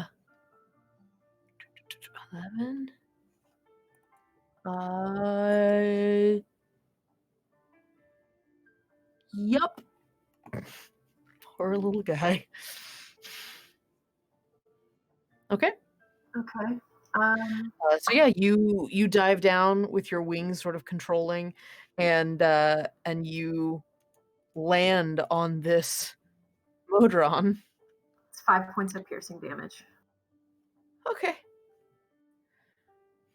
And yeah, so you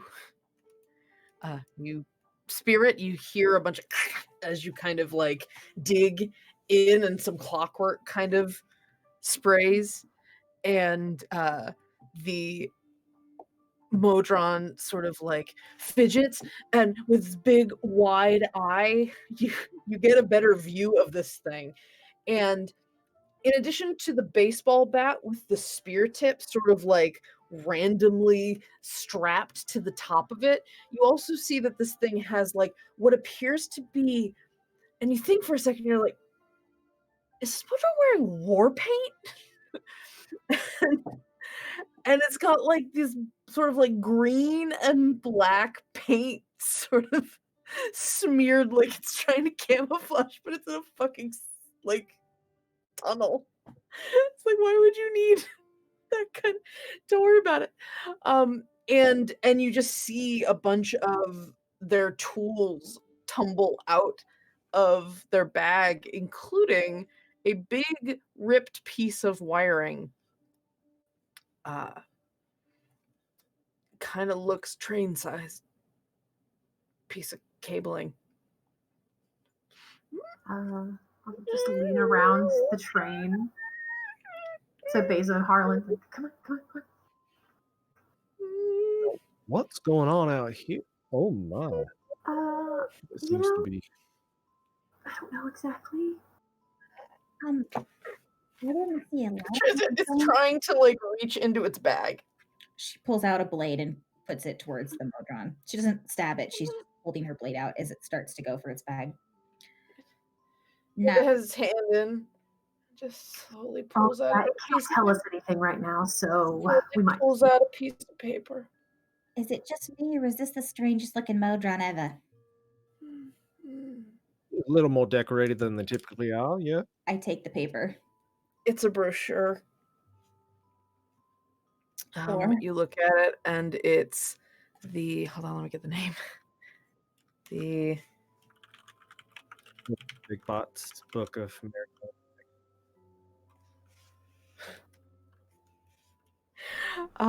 It says, the United Front of Free Modrons. Oh my god, I love him already. And it has some very, very sort of like socialist propaganda terminology on it, like like lots of stuff about the means of production and needing to, you know, overtake oppressors and the free from the confines of the divine nirvana of Mechanus. Modrons should have the agency to choose their destiny. It's very high and lofty language. Basically, you've found a Modron freedom fighter of some kind. I love him. The Modron, big eye, very worried. Yep. I'm not entirely sure what's going on here, but if you were intended to hurt anybody aboard that train, we can't exactly have that. So what was your objective? To stop the train? To make it so that it cannot stop? To And Is this he's pointing. He's pointing at the they are pointing at the pamphlet. You don't know the gender of the Modron yet. They're pointing at the pamphlet, and you see them.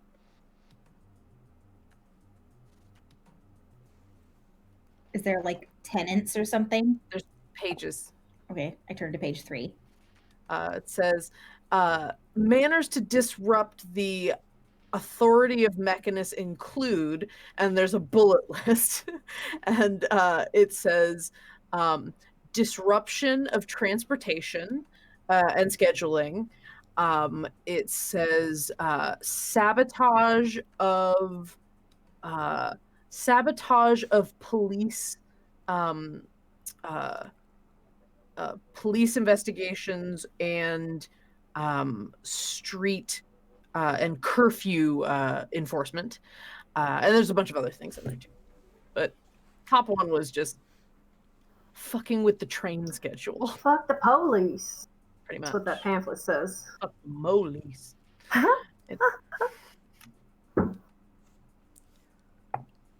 what?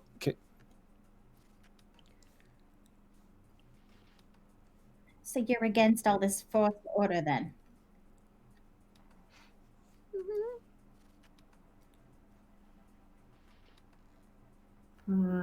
I will reluctantly yank the Yukawa out of its body. Stick it back in my pack. Do you know a safe way to get to the next train station?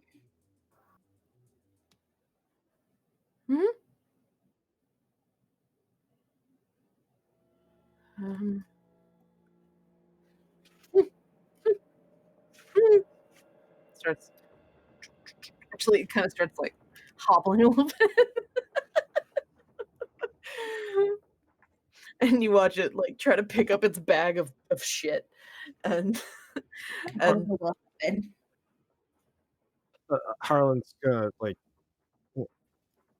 should I repair this poor chap? 'Cause they do not seem that they're all that bad to me.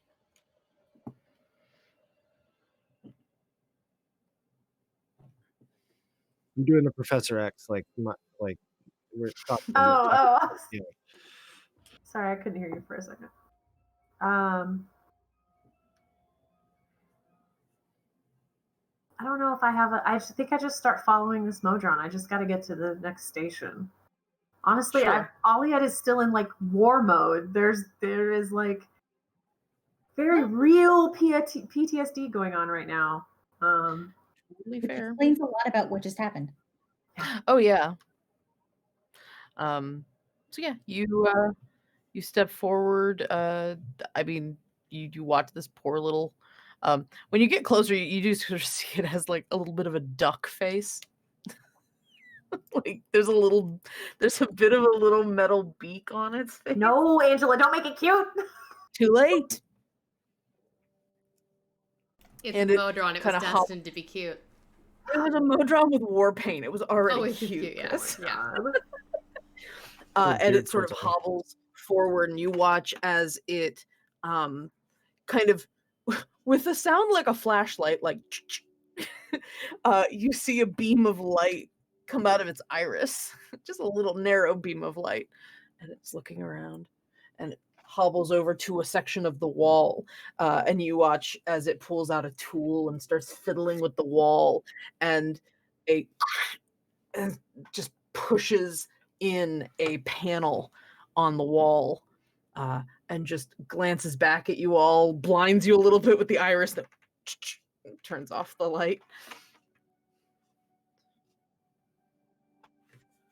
And kind of hops into the little panel. Harlan, you will most assuredly have to hunch over to get in here. Oliette, you have to duck just a little. And Beza, you're fine.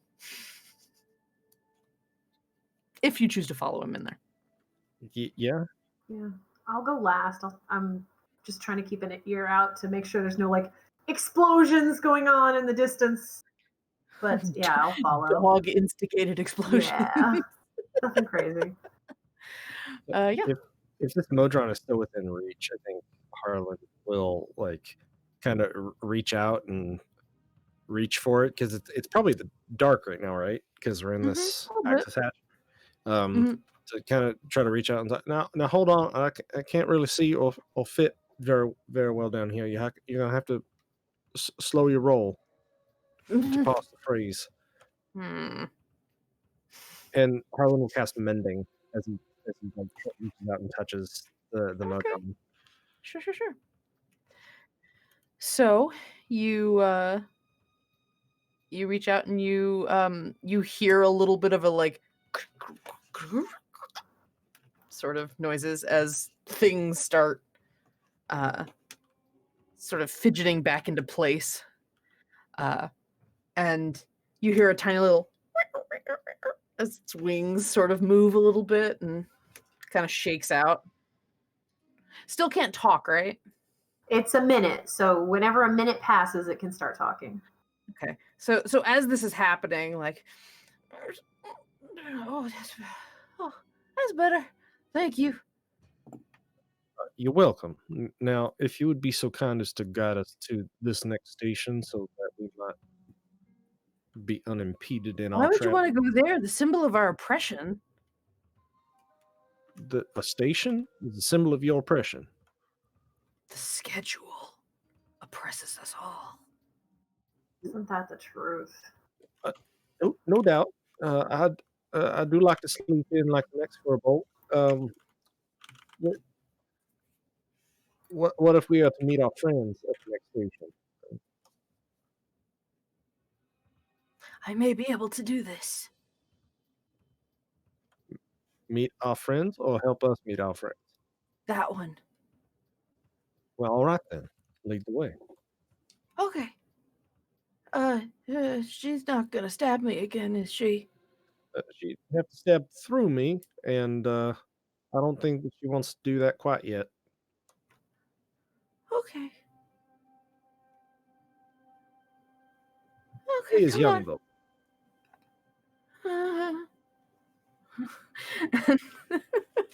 And little Modron trots forward a bit and takes a sharp right turn down another little corridor in these sort of little back alleys. And you hear more of that ticking, that from the train, but you do know that the station itself has a slight ticking sometimes, or some of the stations do. And you watch as a little bit of light starts streaming through what looks almost like a grate. So there's these little slats of light on the wall down this hallway. And the Modron looks at the grate. Oh, there you are. Entrance to the station. And kind of looks through the grate. You should be wary, though. Why's that? Oh, you might find any number of loyalists running about. By loyalist, do you mean anyone not a member of your organization? Well, one cannot assume anyone is not with them if they're not with us. So, how can we assume that everybody that we meet is not a member of your organization? You cannot. We are Legion. Do either of you follow this? Because this is starting to hurt my brain. Obfuscation is the #1 tool for an effective guerrilla rebellion. There's 2 more individuals on that train. They also like to stab me. They might. Great. What about these 2 individuals? Probably to less eliminate so. Less so. No. However, the 2 individuals that need to get to this station are being held by the authorities. Sort of this little narrow eye. If there's anything you can do about this in exchange for us letting you live, we would greatly appreciate it. Your tone and the degree of severity of your offer are a little contradictory. Start reaching back for my... No reason to have any sort of argument, though. I suppose we could definitely find some sort of common ground. Perfect. Not everyone wanders around in the tunnels, that is. So, am I to assume we are of similar preoccupation? Yeah, to a certain extent, we don't really agree with all this extreme levels of order and schedule keeping. Enslavement of the mind, you mean? And calendar. Yeah, that. Or just not being able to be yourself. And he waves with his wooden arm. Oh, yes, they would not like that at all. They really don't like me. Roll on me.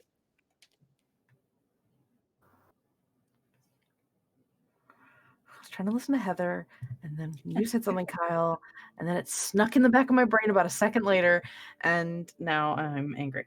It's fine. The Modron, still keeping an eye on Oliette. You would like assistance in sabotaging the investigation so that your compatriots can join you here at the station. Exactly. Definitely. Feasible, with a little bit of improvisation, of which I am quite astute. I believe I could help. Yes. Great. And you won't stab or kill me. Not if they make it here alive. Acceptable. Great. Trust me, she does mean business. I have You no doubt of don't actually that. mean business, do you?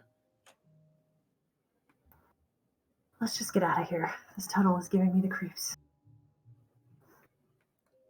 Are you going to be waiting here in the tunnel?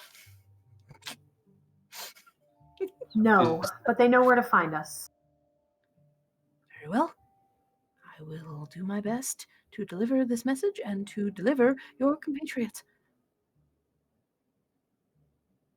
A name? Name. That's a good question. Sorry, everybody froze, which you think would have given me a moment to make a name for the mode run. Give me a second. I had it.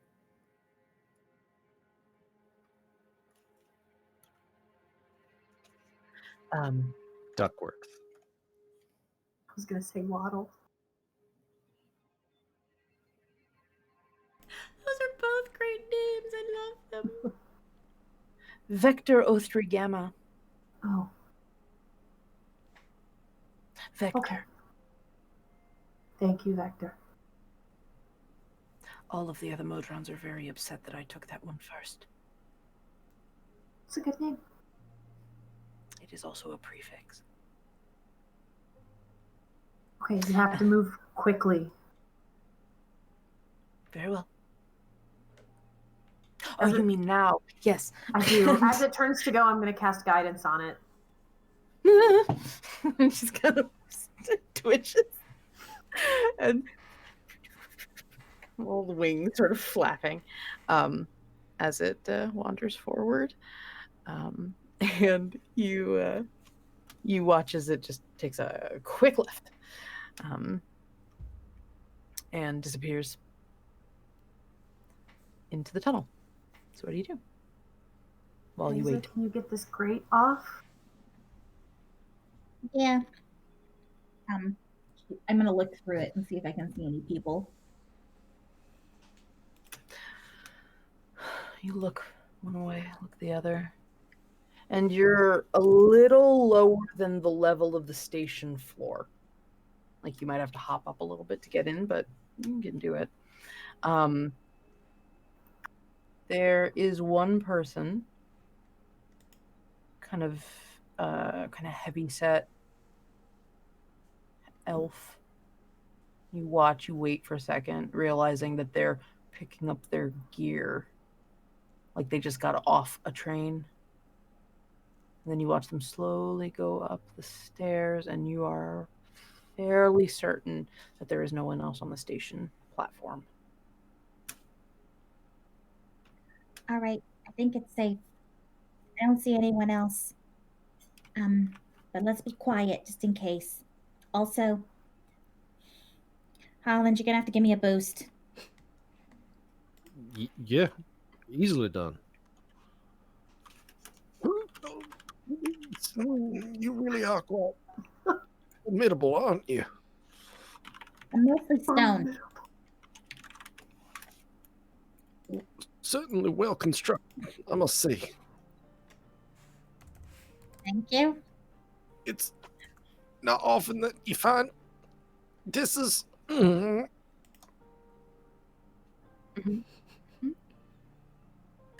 Right. Anyway, do I need to roll anything to get the grate off, or is it pretty easy? Are you trying to do it quietly or Trying to quickly? do it quietly. Give me a sleight of hand.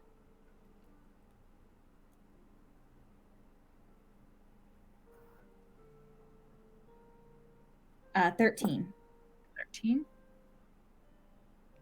I need to Just stop a using the D&D Beyond dice. They hate me. You should use your diehard dice.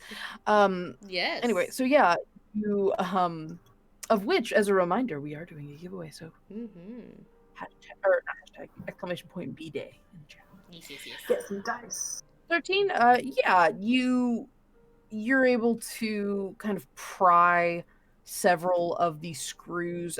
Anything that's not capable of being dislodged with like an actual screw, you just kind of cut the screw with a little bit of body weight behind it. Excuse me. And you are able to slide the grate. It's probably an arm. It's probably like your full arm width, maybe a little shorter. Slowly slide it open. Slowly push it to the side. It's open. All right. She's going to like slowly move out of the hole. Because she's going to need someone to give her a boost if it's above the floor height anyway, because she's so short. And she's going to keep looking to see if she sees anything. Harlan will give you a boost. So yeah, so basically you kind of glance out, crane your neck a little bit. No, it doesn't look like there's anyone on the platform. It looks like it's all clear. Push her through, Harlan. Push her up through. Come on, have his in you. Helping to pull herself up. She's not making you just lift. Just dead fish.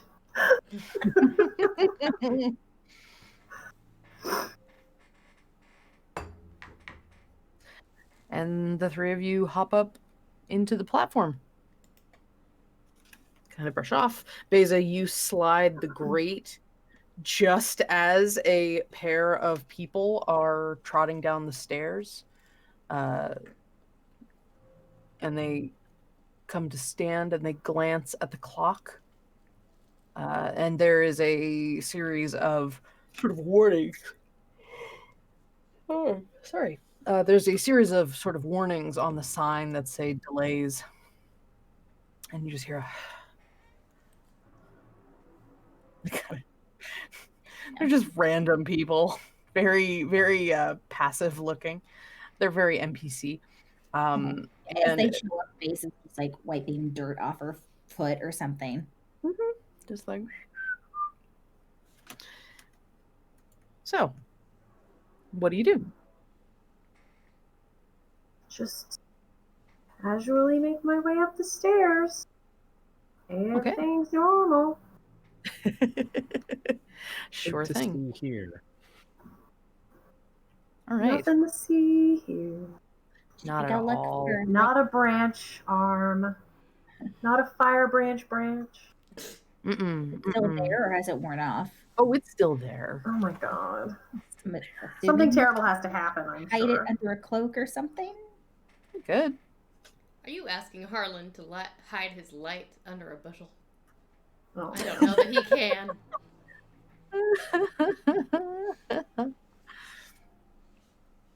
Amazing. Should we go wait somewhere for him? I don't think there's anywhere safe to wait other than...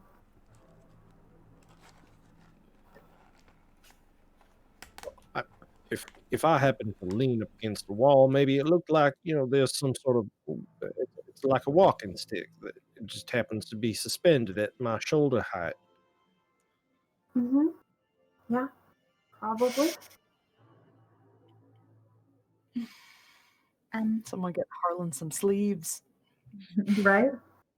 These are bullshit. Then we wouldn't see the guns. Maybe if we just wait here and keep looking at the clock like we're waiting for the train?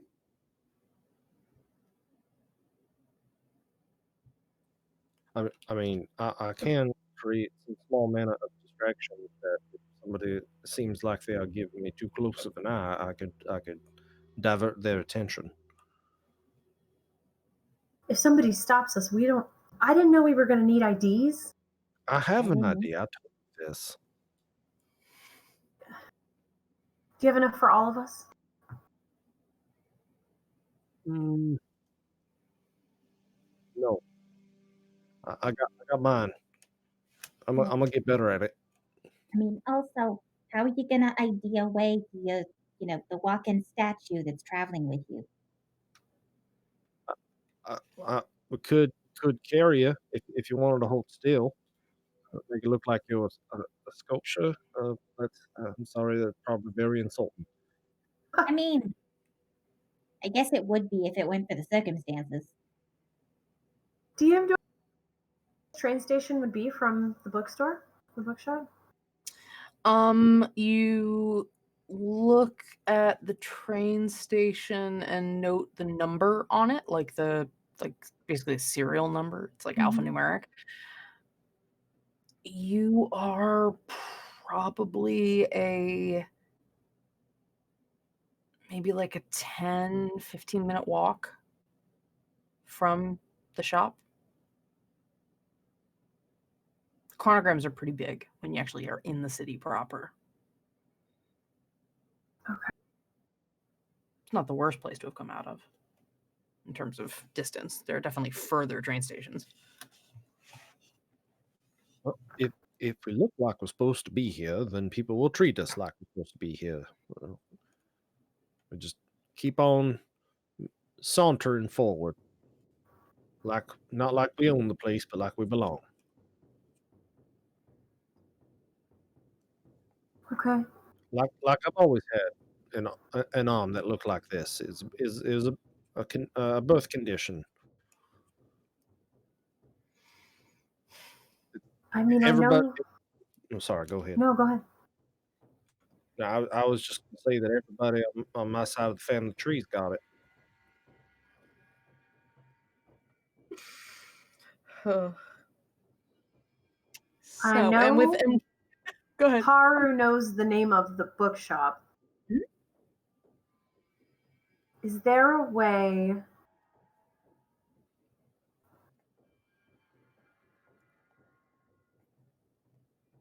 I'm trying to think if I have. If I am going to take the ink out of my bag that I have on me, Sure. and on the platform itself, I'm gonna like bend down like I'm trying to like tie my shoe or some bullshit. Sure. Yeah, I'm yeah, I going got you. to, with the ink, make a little paw print, Okay. and then I'm gonna do the same. I'm gonna like lean on the wall and do another on the wall, and I'm going to try to leave tiny paw prints leading out of the train station, hoping Okay. that Paru might catch that. Sure. Okay, so you do that. As you all start heading up the steps out into the noisy urban air of the Chronogram 2. It's kind of a place you can get lost in. Well, intentionally or unintentionally. Cutting back real quick as you all depart. Paru, you have been pacing and sniffing at the feet of the other investigator, the elven woman, and Tucker is like, now when you say form 14C, do you mean, is that the one we have to do in duplicate, or is that the one that I need to take home and then ship back to the office? And so they've been going back and forth quite a bit. And eventually the investigator says, I believe I have given you the information that you require in order to renew your license. Please do so in a timelier manner than this conversation. Sure. Yeah, of course. Thank you for your assistance. It was very, very appreciated. Would you like to pet my dog again? That would be the third time, so no. Which means he did pet her twice. Oh, that's okay. I'll give her extra pets in your honor, investigator. And turns and with little clockwork noises, sort of heads for the door. The big like plate-chested creature construct kind of rolls back out of the way of the. Actually, no, they don't go that way. They go towards the door that is connecting the other two cars. And the investigator kind of pulls out, his hand sort of retracts, and there's a kind of key sort of device that comes out, reaches for the door and kind of starts futzing with it. Kind of looks at it a little closer. Tries to open it again. Oh, I went in there. I smoked during the train ride. That's not a thing we're allowed to do, is it? I'm sorry. I might have messed up the lock.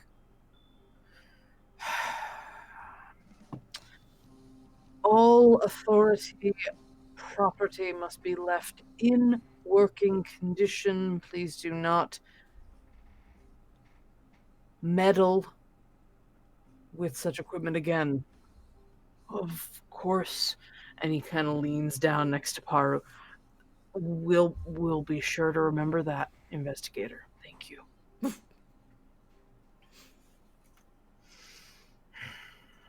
And he steps through the door. The elven woman. Have a good day. Paru plops down in front of her and lifts a paw.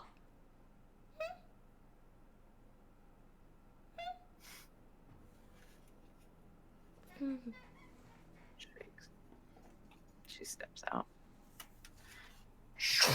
Locks the door.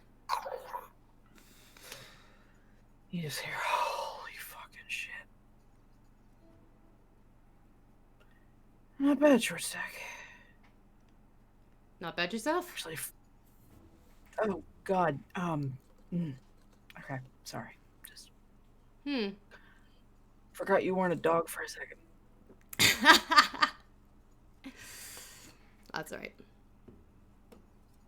It's a little bit more relaxing to be a dog, honestly. A lot less. I can see that. Lot less worry.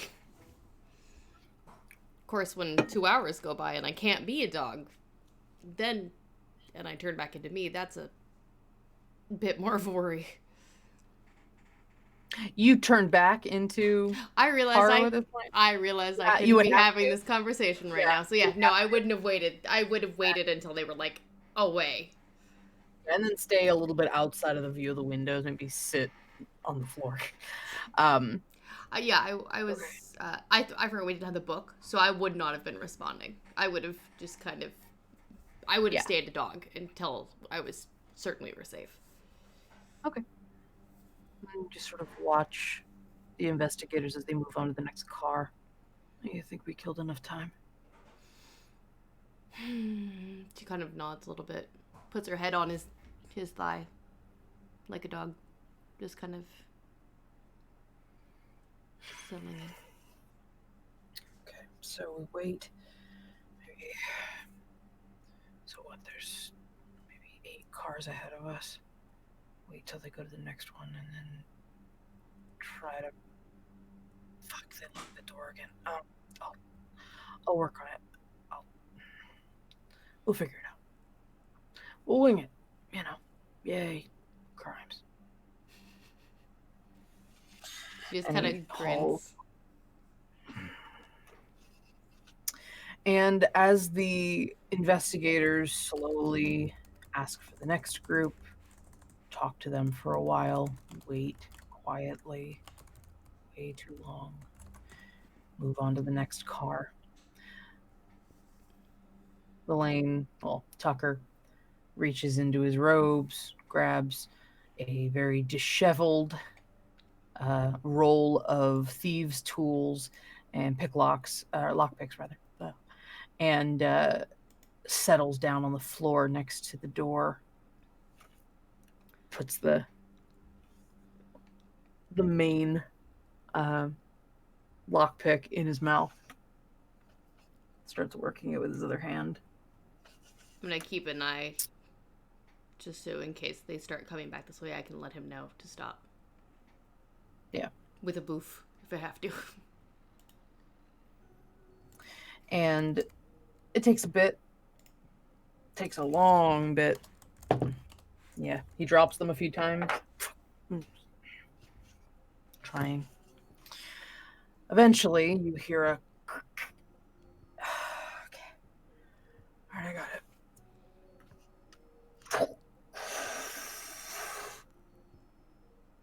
Glances at the door. You hear the whirring of that, like, tank tread thing. Get a little... And off to the side, you see a little shiny, and Valaine's like, fucking shit. And he realizes he only has lockpicks. And you see a baseball bat with a spear drop right where the door would close. Very rickety looking weapon.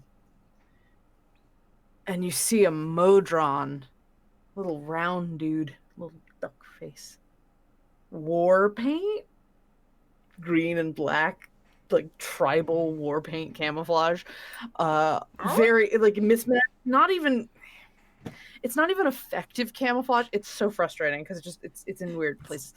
I just don't want it to be like a handprint, like up here, and then like a little tiny bit, like just 2 fingers down at the bottom. Kind of glances forward, has this kind of clockwork hand crossbow in their hand, and goes, "Come with me if you desire to continue living." You sent him on a rescue mission. Chris. These are the jokes. She just looks at Flame like, what the hell? Your very stabby friend with the blue hair and the tutu would like me to assist you in returning to the station where you were to meet. Vive la résistance. That's enough for Paru. She's like, all right.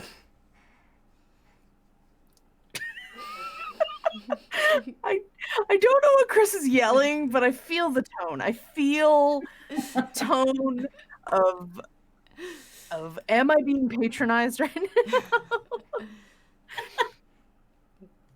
And Tucker kind of hops out of the car. All right, short stack, let's go.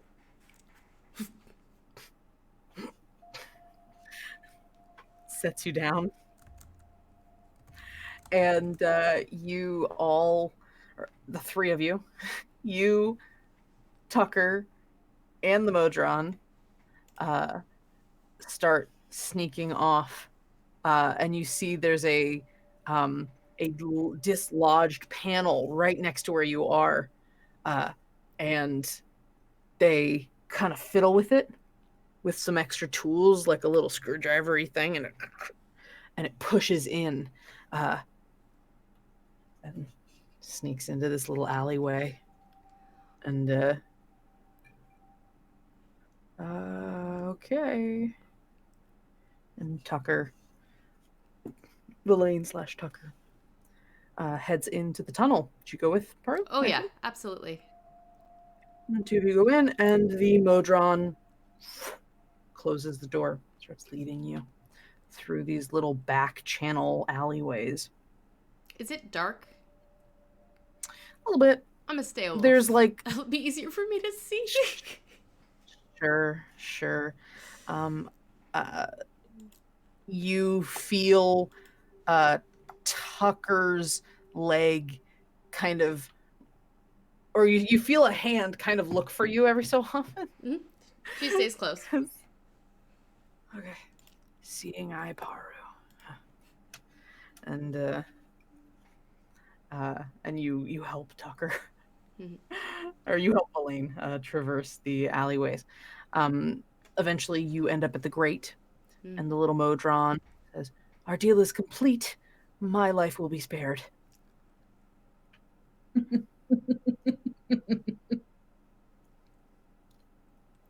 Yeah, she's in that kind of mood today. And Villain looks at the Modron. "Thanks for the rescue. You're most welcome. And if you decide you would like to support our cause, take a pamphlet. Own it when you're done reading it. I have it in my mouth. The dog could also eat it if it wished. We'll keep that under advisement. Thank you. I must be off. My sabotage of the train will only last for so long, but our mark has been made." And starts scurrying off into the night. This little Batman Modron.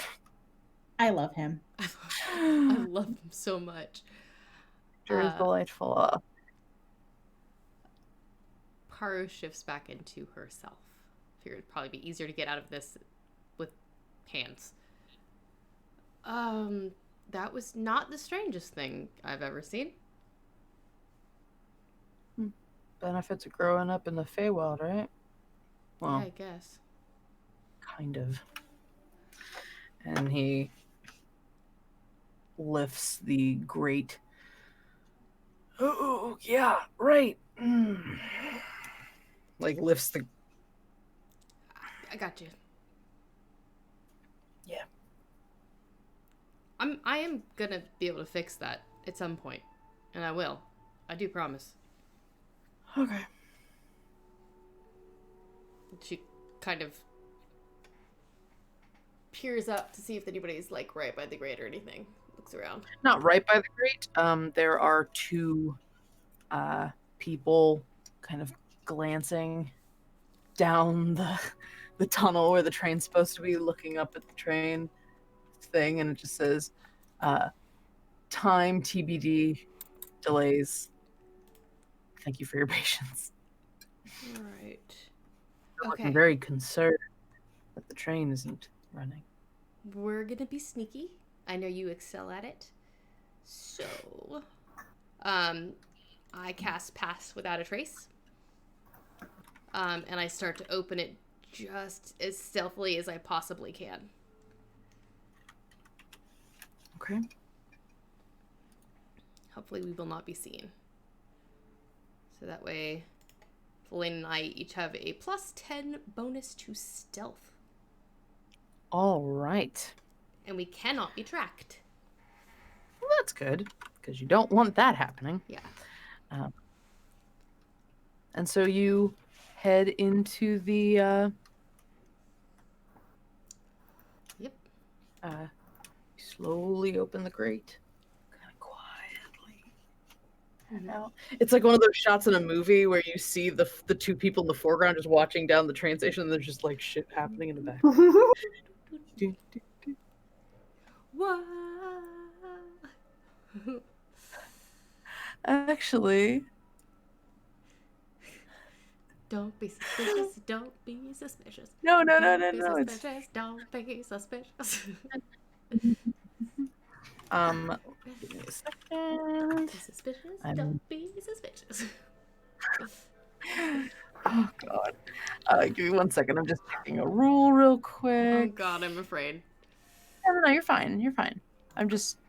Oh, okay. I was looking at a homebrew, not the actual. Okay, we're fine. I was looking at a homebrew ability, and I realized it's homebrew ability, not the actual thing Oh, not that the I spell? was using Okay. before. Oh, Yeah, okay. the thing I wasn't using before. Got it. I will say, as you are slowly putting the like opening the grate, Mhm. you see Verlaine kind of like close his eyes for a second, just muttering a little bit under his breath. And then he exhales. And then he starts helping. What's up, bud? Just psyching myself up. Okay. All right. And you watch, and he actually, like, even with the one hand, he's actually doing a decent job of lifting, a little more than you would have expected. And your 3 arms in total push the grate over, and you sneak out.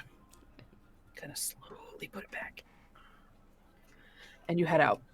Oh, geez, I didn't realize my strength is as high. I forgot that I had a 16 strength. Evelyn does not have that. Your strength is You higher did. than mine because I went deck. Amazing. Small but mighty. Uh-huh. So, you... Gives a whole new definition to the nickname short stacked. Hey. So, you head out a few minutes behind the first group. Okay, where is this shop? Would have been good to know that, I think. I'm gonna look around, see if I can't maybe hopefully spot the helpful clues that were left behind for us. Sure. Yeah. Go ahead and give me a investigation check. Alrighty. You don't know offhand what you're looking for, but you suspect. But you're also trying to figure out where. 19. 19. All right. Yeah, you look around. You're pretty confident you could figure out like where the like there'd be city maps and stuff as well, and undoubtedly a grid system of some kind. So it wouldn't be that hard to navigate. But as you're thinking all through all of that, you see a little paw print on the side of the door leading out up the top of the steps. Just a little painted one. Aha. This way. Jeez. And he sort of has this little, like, shaking of his head, but he's pleased. Paru. All right, lead the way. So we follow the paws. Right.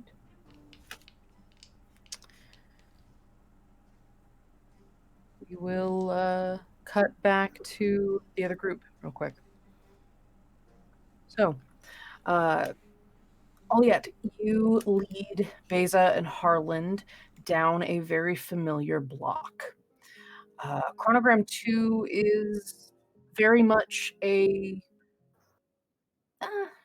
some degree, a cookie cutter of all the other urban chronograms. There are very tall, very closed, dense buildings, storefronts on the first floors, mostly apartments, and living on everything above that.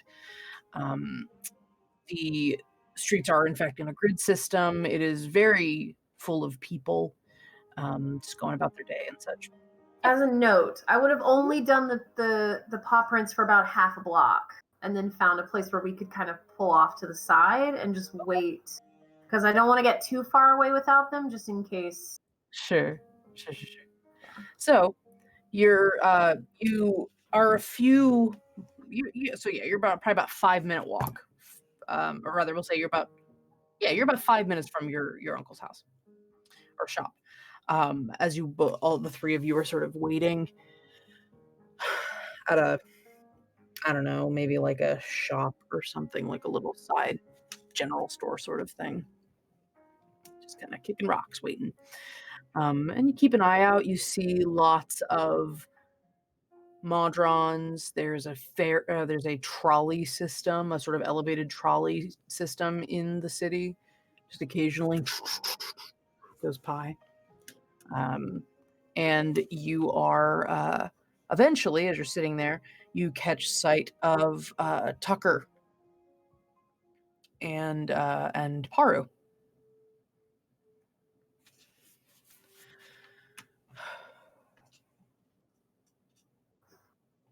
What happened to you? Your arm. Oh. Yeah. These types of things happen from time to time. They usually get better. Oh, that's good to know. Hey, No, thank you. No. Let's get off the street, I think. Okay. All right. Okay. I'm just gonna, with just blatant, just don't want to do this vibes, I'm gonna head in the direction that I know the shop is. Sure. I have a question, Oliette. How much about your uncle or the shop did you ever tell Verlaine about? I imagine that Verlaine knows that I grew up in a bookshop. I imagine that Verlaine knows that my uncle is really my only family. And I imagine, especially initially, like when we were really little, when we were far younger and just making our way, I probably spoke with a lot of pride about Uncle Eb, just, but honestly, not much more than surface details. Okay. So you head forward down a few blocks till you turn a corner and end up in a very just a wave of familiarity and nostalgia hitting you. It's been years. For us. It's been years and another lifetime. And everything's just sort of frozen in time, which, I mean, technically. And as you head down this little shop block, there's a little cafe, more of a takeout, like a window that you get stuff and then you leave. There's not a lot of novelty in terms of shops in the chronograms. Occasionally, there'll be a little bit of, especially with older generations, there will be a little bit of personality to be found. Uncle Eb's shop is no exception to that.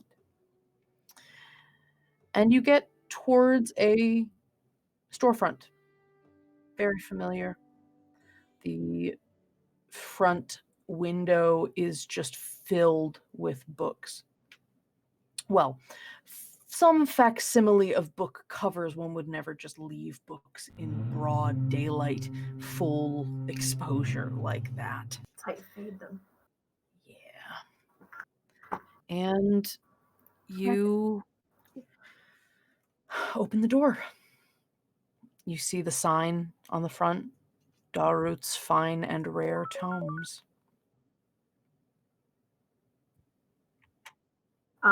What time of day is it? Is it business hours or? It is probably it's a couple hours before closing. Okay. Probably getting a little dark. It's on the evening side. Okay.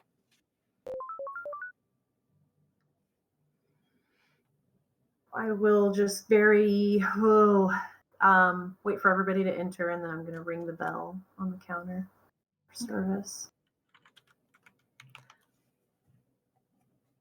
Hi, Raiders. Just wanted to say hello. Also, we're doing a giveaway for a free set of Die Hard dice. So you put !B-Day into the chat. You'll be entered in for the drawing. Absolutely. So you ring the bell. It's this simple little desk. It's a little, actually, let me make sure that Yeah, it says the giveaway had closed. That is. the giveaway did close because I only had it set for 3 hours and we ran over 3 hours. So let me Let's see if I fix can that. reopen it. Yep, working on it. Reopen. Okay, we're reopened. There you go. Okay, enter it again. Yeah, now you can do it again. So you ring the bell, and you hear a voice from like the bookshop is 2 stories.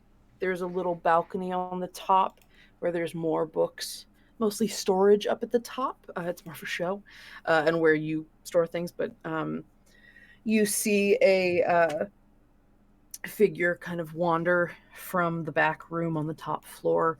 It's a tiefling man. The rest of you, tiefling man, sort of middle-aged, maybe 40s, very thin, sort of lighter blue skin, much lighter than Oliette's, though he does have the same silver eyes that she does, and sort of shaggy, slightly unkempt, ashy blonde hair.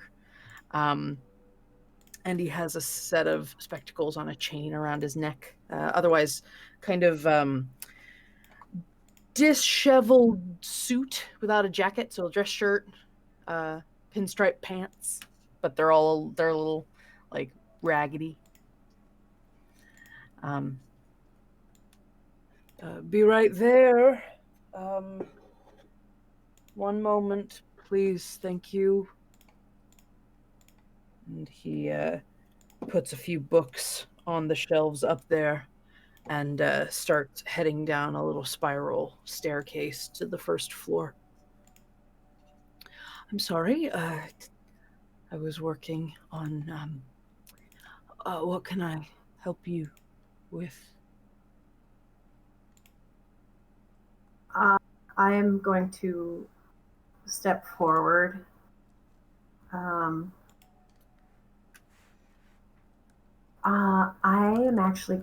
going to switch to Infernal. Okay. There is this moment when you step forward that Uncle Eb has this little odd flicker of confusion. I actually don't know if any of y'all speak Infernal, but if you don't, it sounds like a crackling bonfire, but rhythmic. Like a little bit of lava bubbling from time to time. It just is whatever fire would sound like if it's a language. But if you did understand Infernal, you would hear, hello, Uncle. It's me. It's Oliette. I realize I have quite a bit of explaining to do, and I'd be happy to do so. But, Oliette. well, yes, it's me.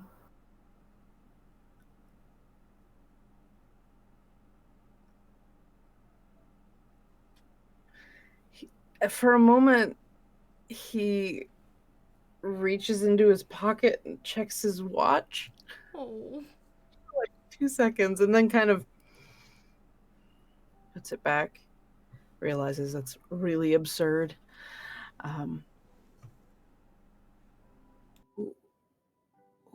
What has happened?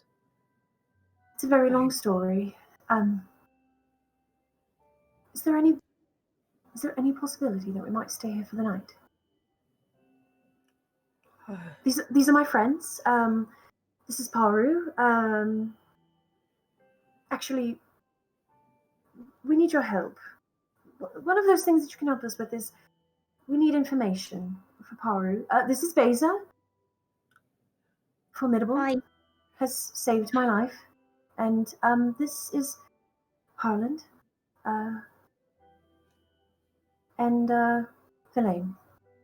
And I'll gesture to them. I think you'd probably recognize your own names as I speak, but yeah, probably.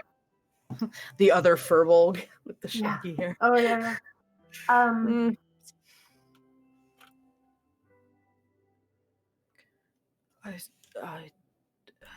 Pearl gives like a little curtsy. He switches to common for a moment. It's hello. It's very hello. It's nice to meet you. You are friends of my niece. Yes. Definitely. She taught me how to read.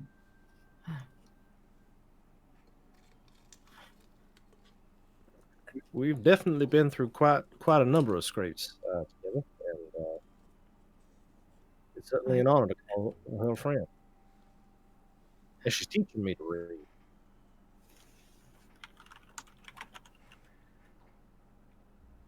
I'm sorry.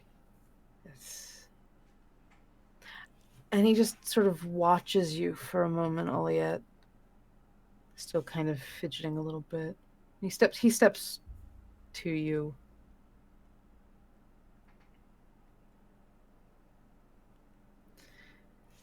And he sort of reaches out and puts his hands on either side of your face. Kind of just looks at your eyes, just like studying.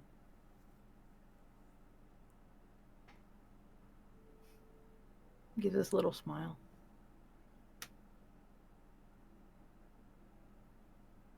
I realize it's perfectly ridiculous. I know that. Back in Infernal. Not the strangest thing I could imagine. There are any number of magical effects that could result in aging or time dilation is a possibility, or interplanar travel sometimes results in a strange sort of... Have you heard of the Feywild? Have I ever? Well, I suppose it would have been more helpful to start with. Do you know what happened to you? Not exactly. Not exactly. But Is this something that happened at the Reacclimation Center? The thing that they do? sort of started there. Exactly a boarding school, as it turns out. But What do you mean? Well, gosh, it's just the longest story. Should we retire? Can we close the shop a bit early? Maybe have some tea? Yes. We should do that. Okay. Let me. I will do that. Yes. And his hands have sort of lowered to your shoulders. Yes. And he pats them a little bit, and he steps over to the door. Excuse me. And he's kind of snakes his way through all of you. There's a lot of people in the front of the shop right now, and you watch as he shuts the door, clicks a couple of locks, turns a a gear that seems to flip a sign that was on the outside that had said open closed. It's like a little spinny thing. All right. Please join me in the back. There's seats. I will make and he looks to you, Olia. I will make tea. Do you still have the peppermint kind? That's my favorite. Oh no, I believe Angela has froze. Oh no! Oh, now you're back. Oh, you're good. You're You good. froze for like half a moment. No, so the tiefling looks to you all and says, I am terribly rude. I am Ebzik, Oliet's uncle. Oh, yeah, sorry. I'll switch back to common. This is my Uncle Eb. We're good. We're good for a little bit. We're good. Probably. We've heard a lot about you.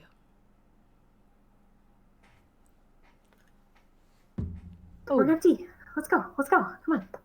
yes. And he sort of gingerly puts a hand on the back of your shoulders, Oliet, to kind of lead you. We'll have tea.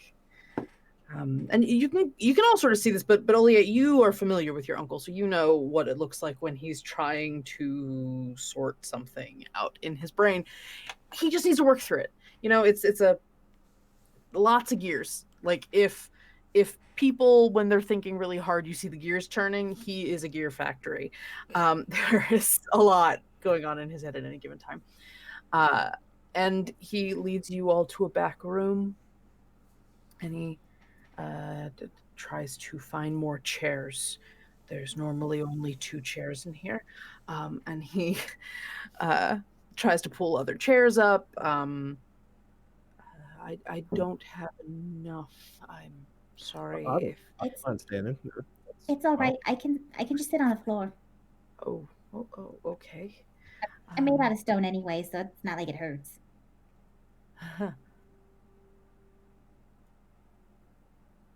Pin in that. And he sort of loses words after a little bit and just goes to the stove and is focusing on making the tea, the sort of rote task of doing that. It is definitely one of his favorite's probably the wrong word, but it is a domestic thing he does a lot as sort of a relaxation thing, not just drinking tea, but like actually the making of it is very relaxing. And he's just kind of quiet as he works on it. It's not that he doesn't want to talk, he just doesn't normally talk when he's working on the tea. He's also And you're all sitting there, and Verlaine is still Tucker, and leaning against the door that you all came in. He's leaning on the door frame, sort of separate. Paru goes and gives his hand a quick squeeze and kind of was like, it's okay for you to be part of this. You don't have to be separate. Okay. He doesn't move.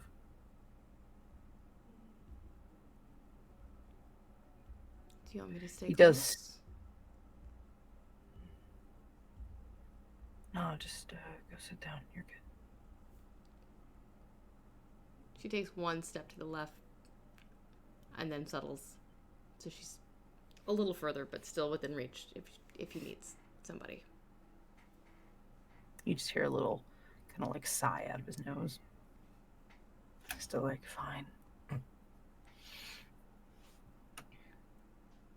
And you all settle in a bit. Uncle Ebb serves tea to all of you. I don't think I said this before, and I should have responded immediately. Yes, you can stay if you need. Thanks. Of course. What's what? Well, Thank now you. I suppose that there is a very long story in order.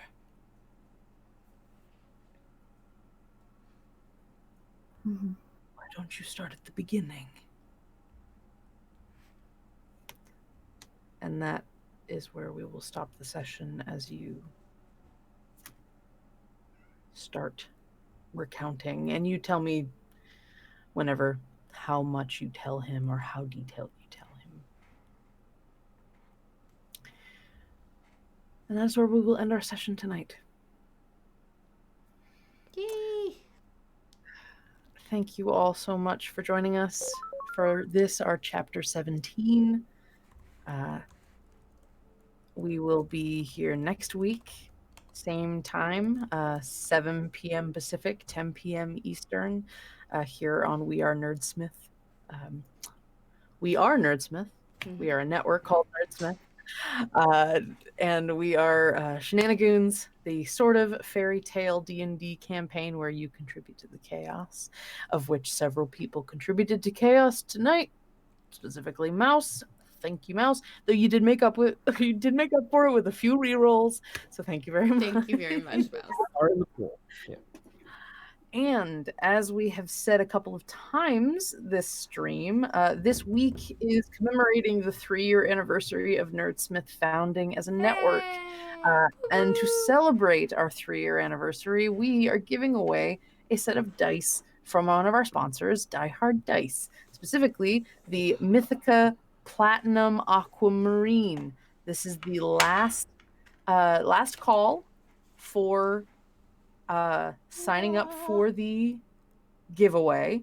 If you would like to be entered in to win said dice, I like how you left the D20 on a 20.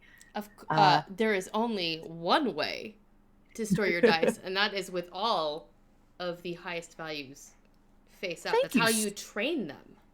Oh, true. Thank you, Streamlabs, for posting it again. If you type !B-Day, you will be entered in to win the giveaway.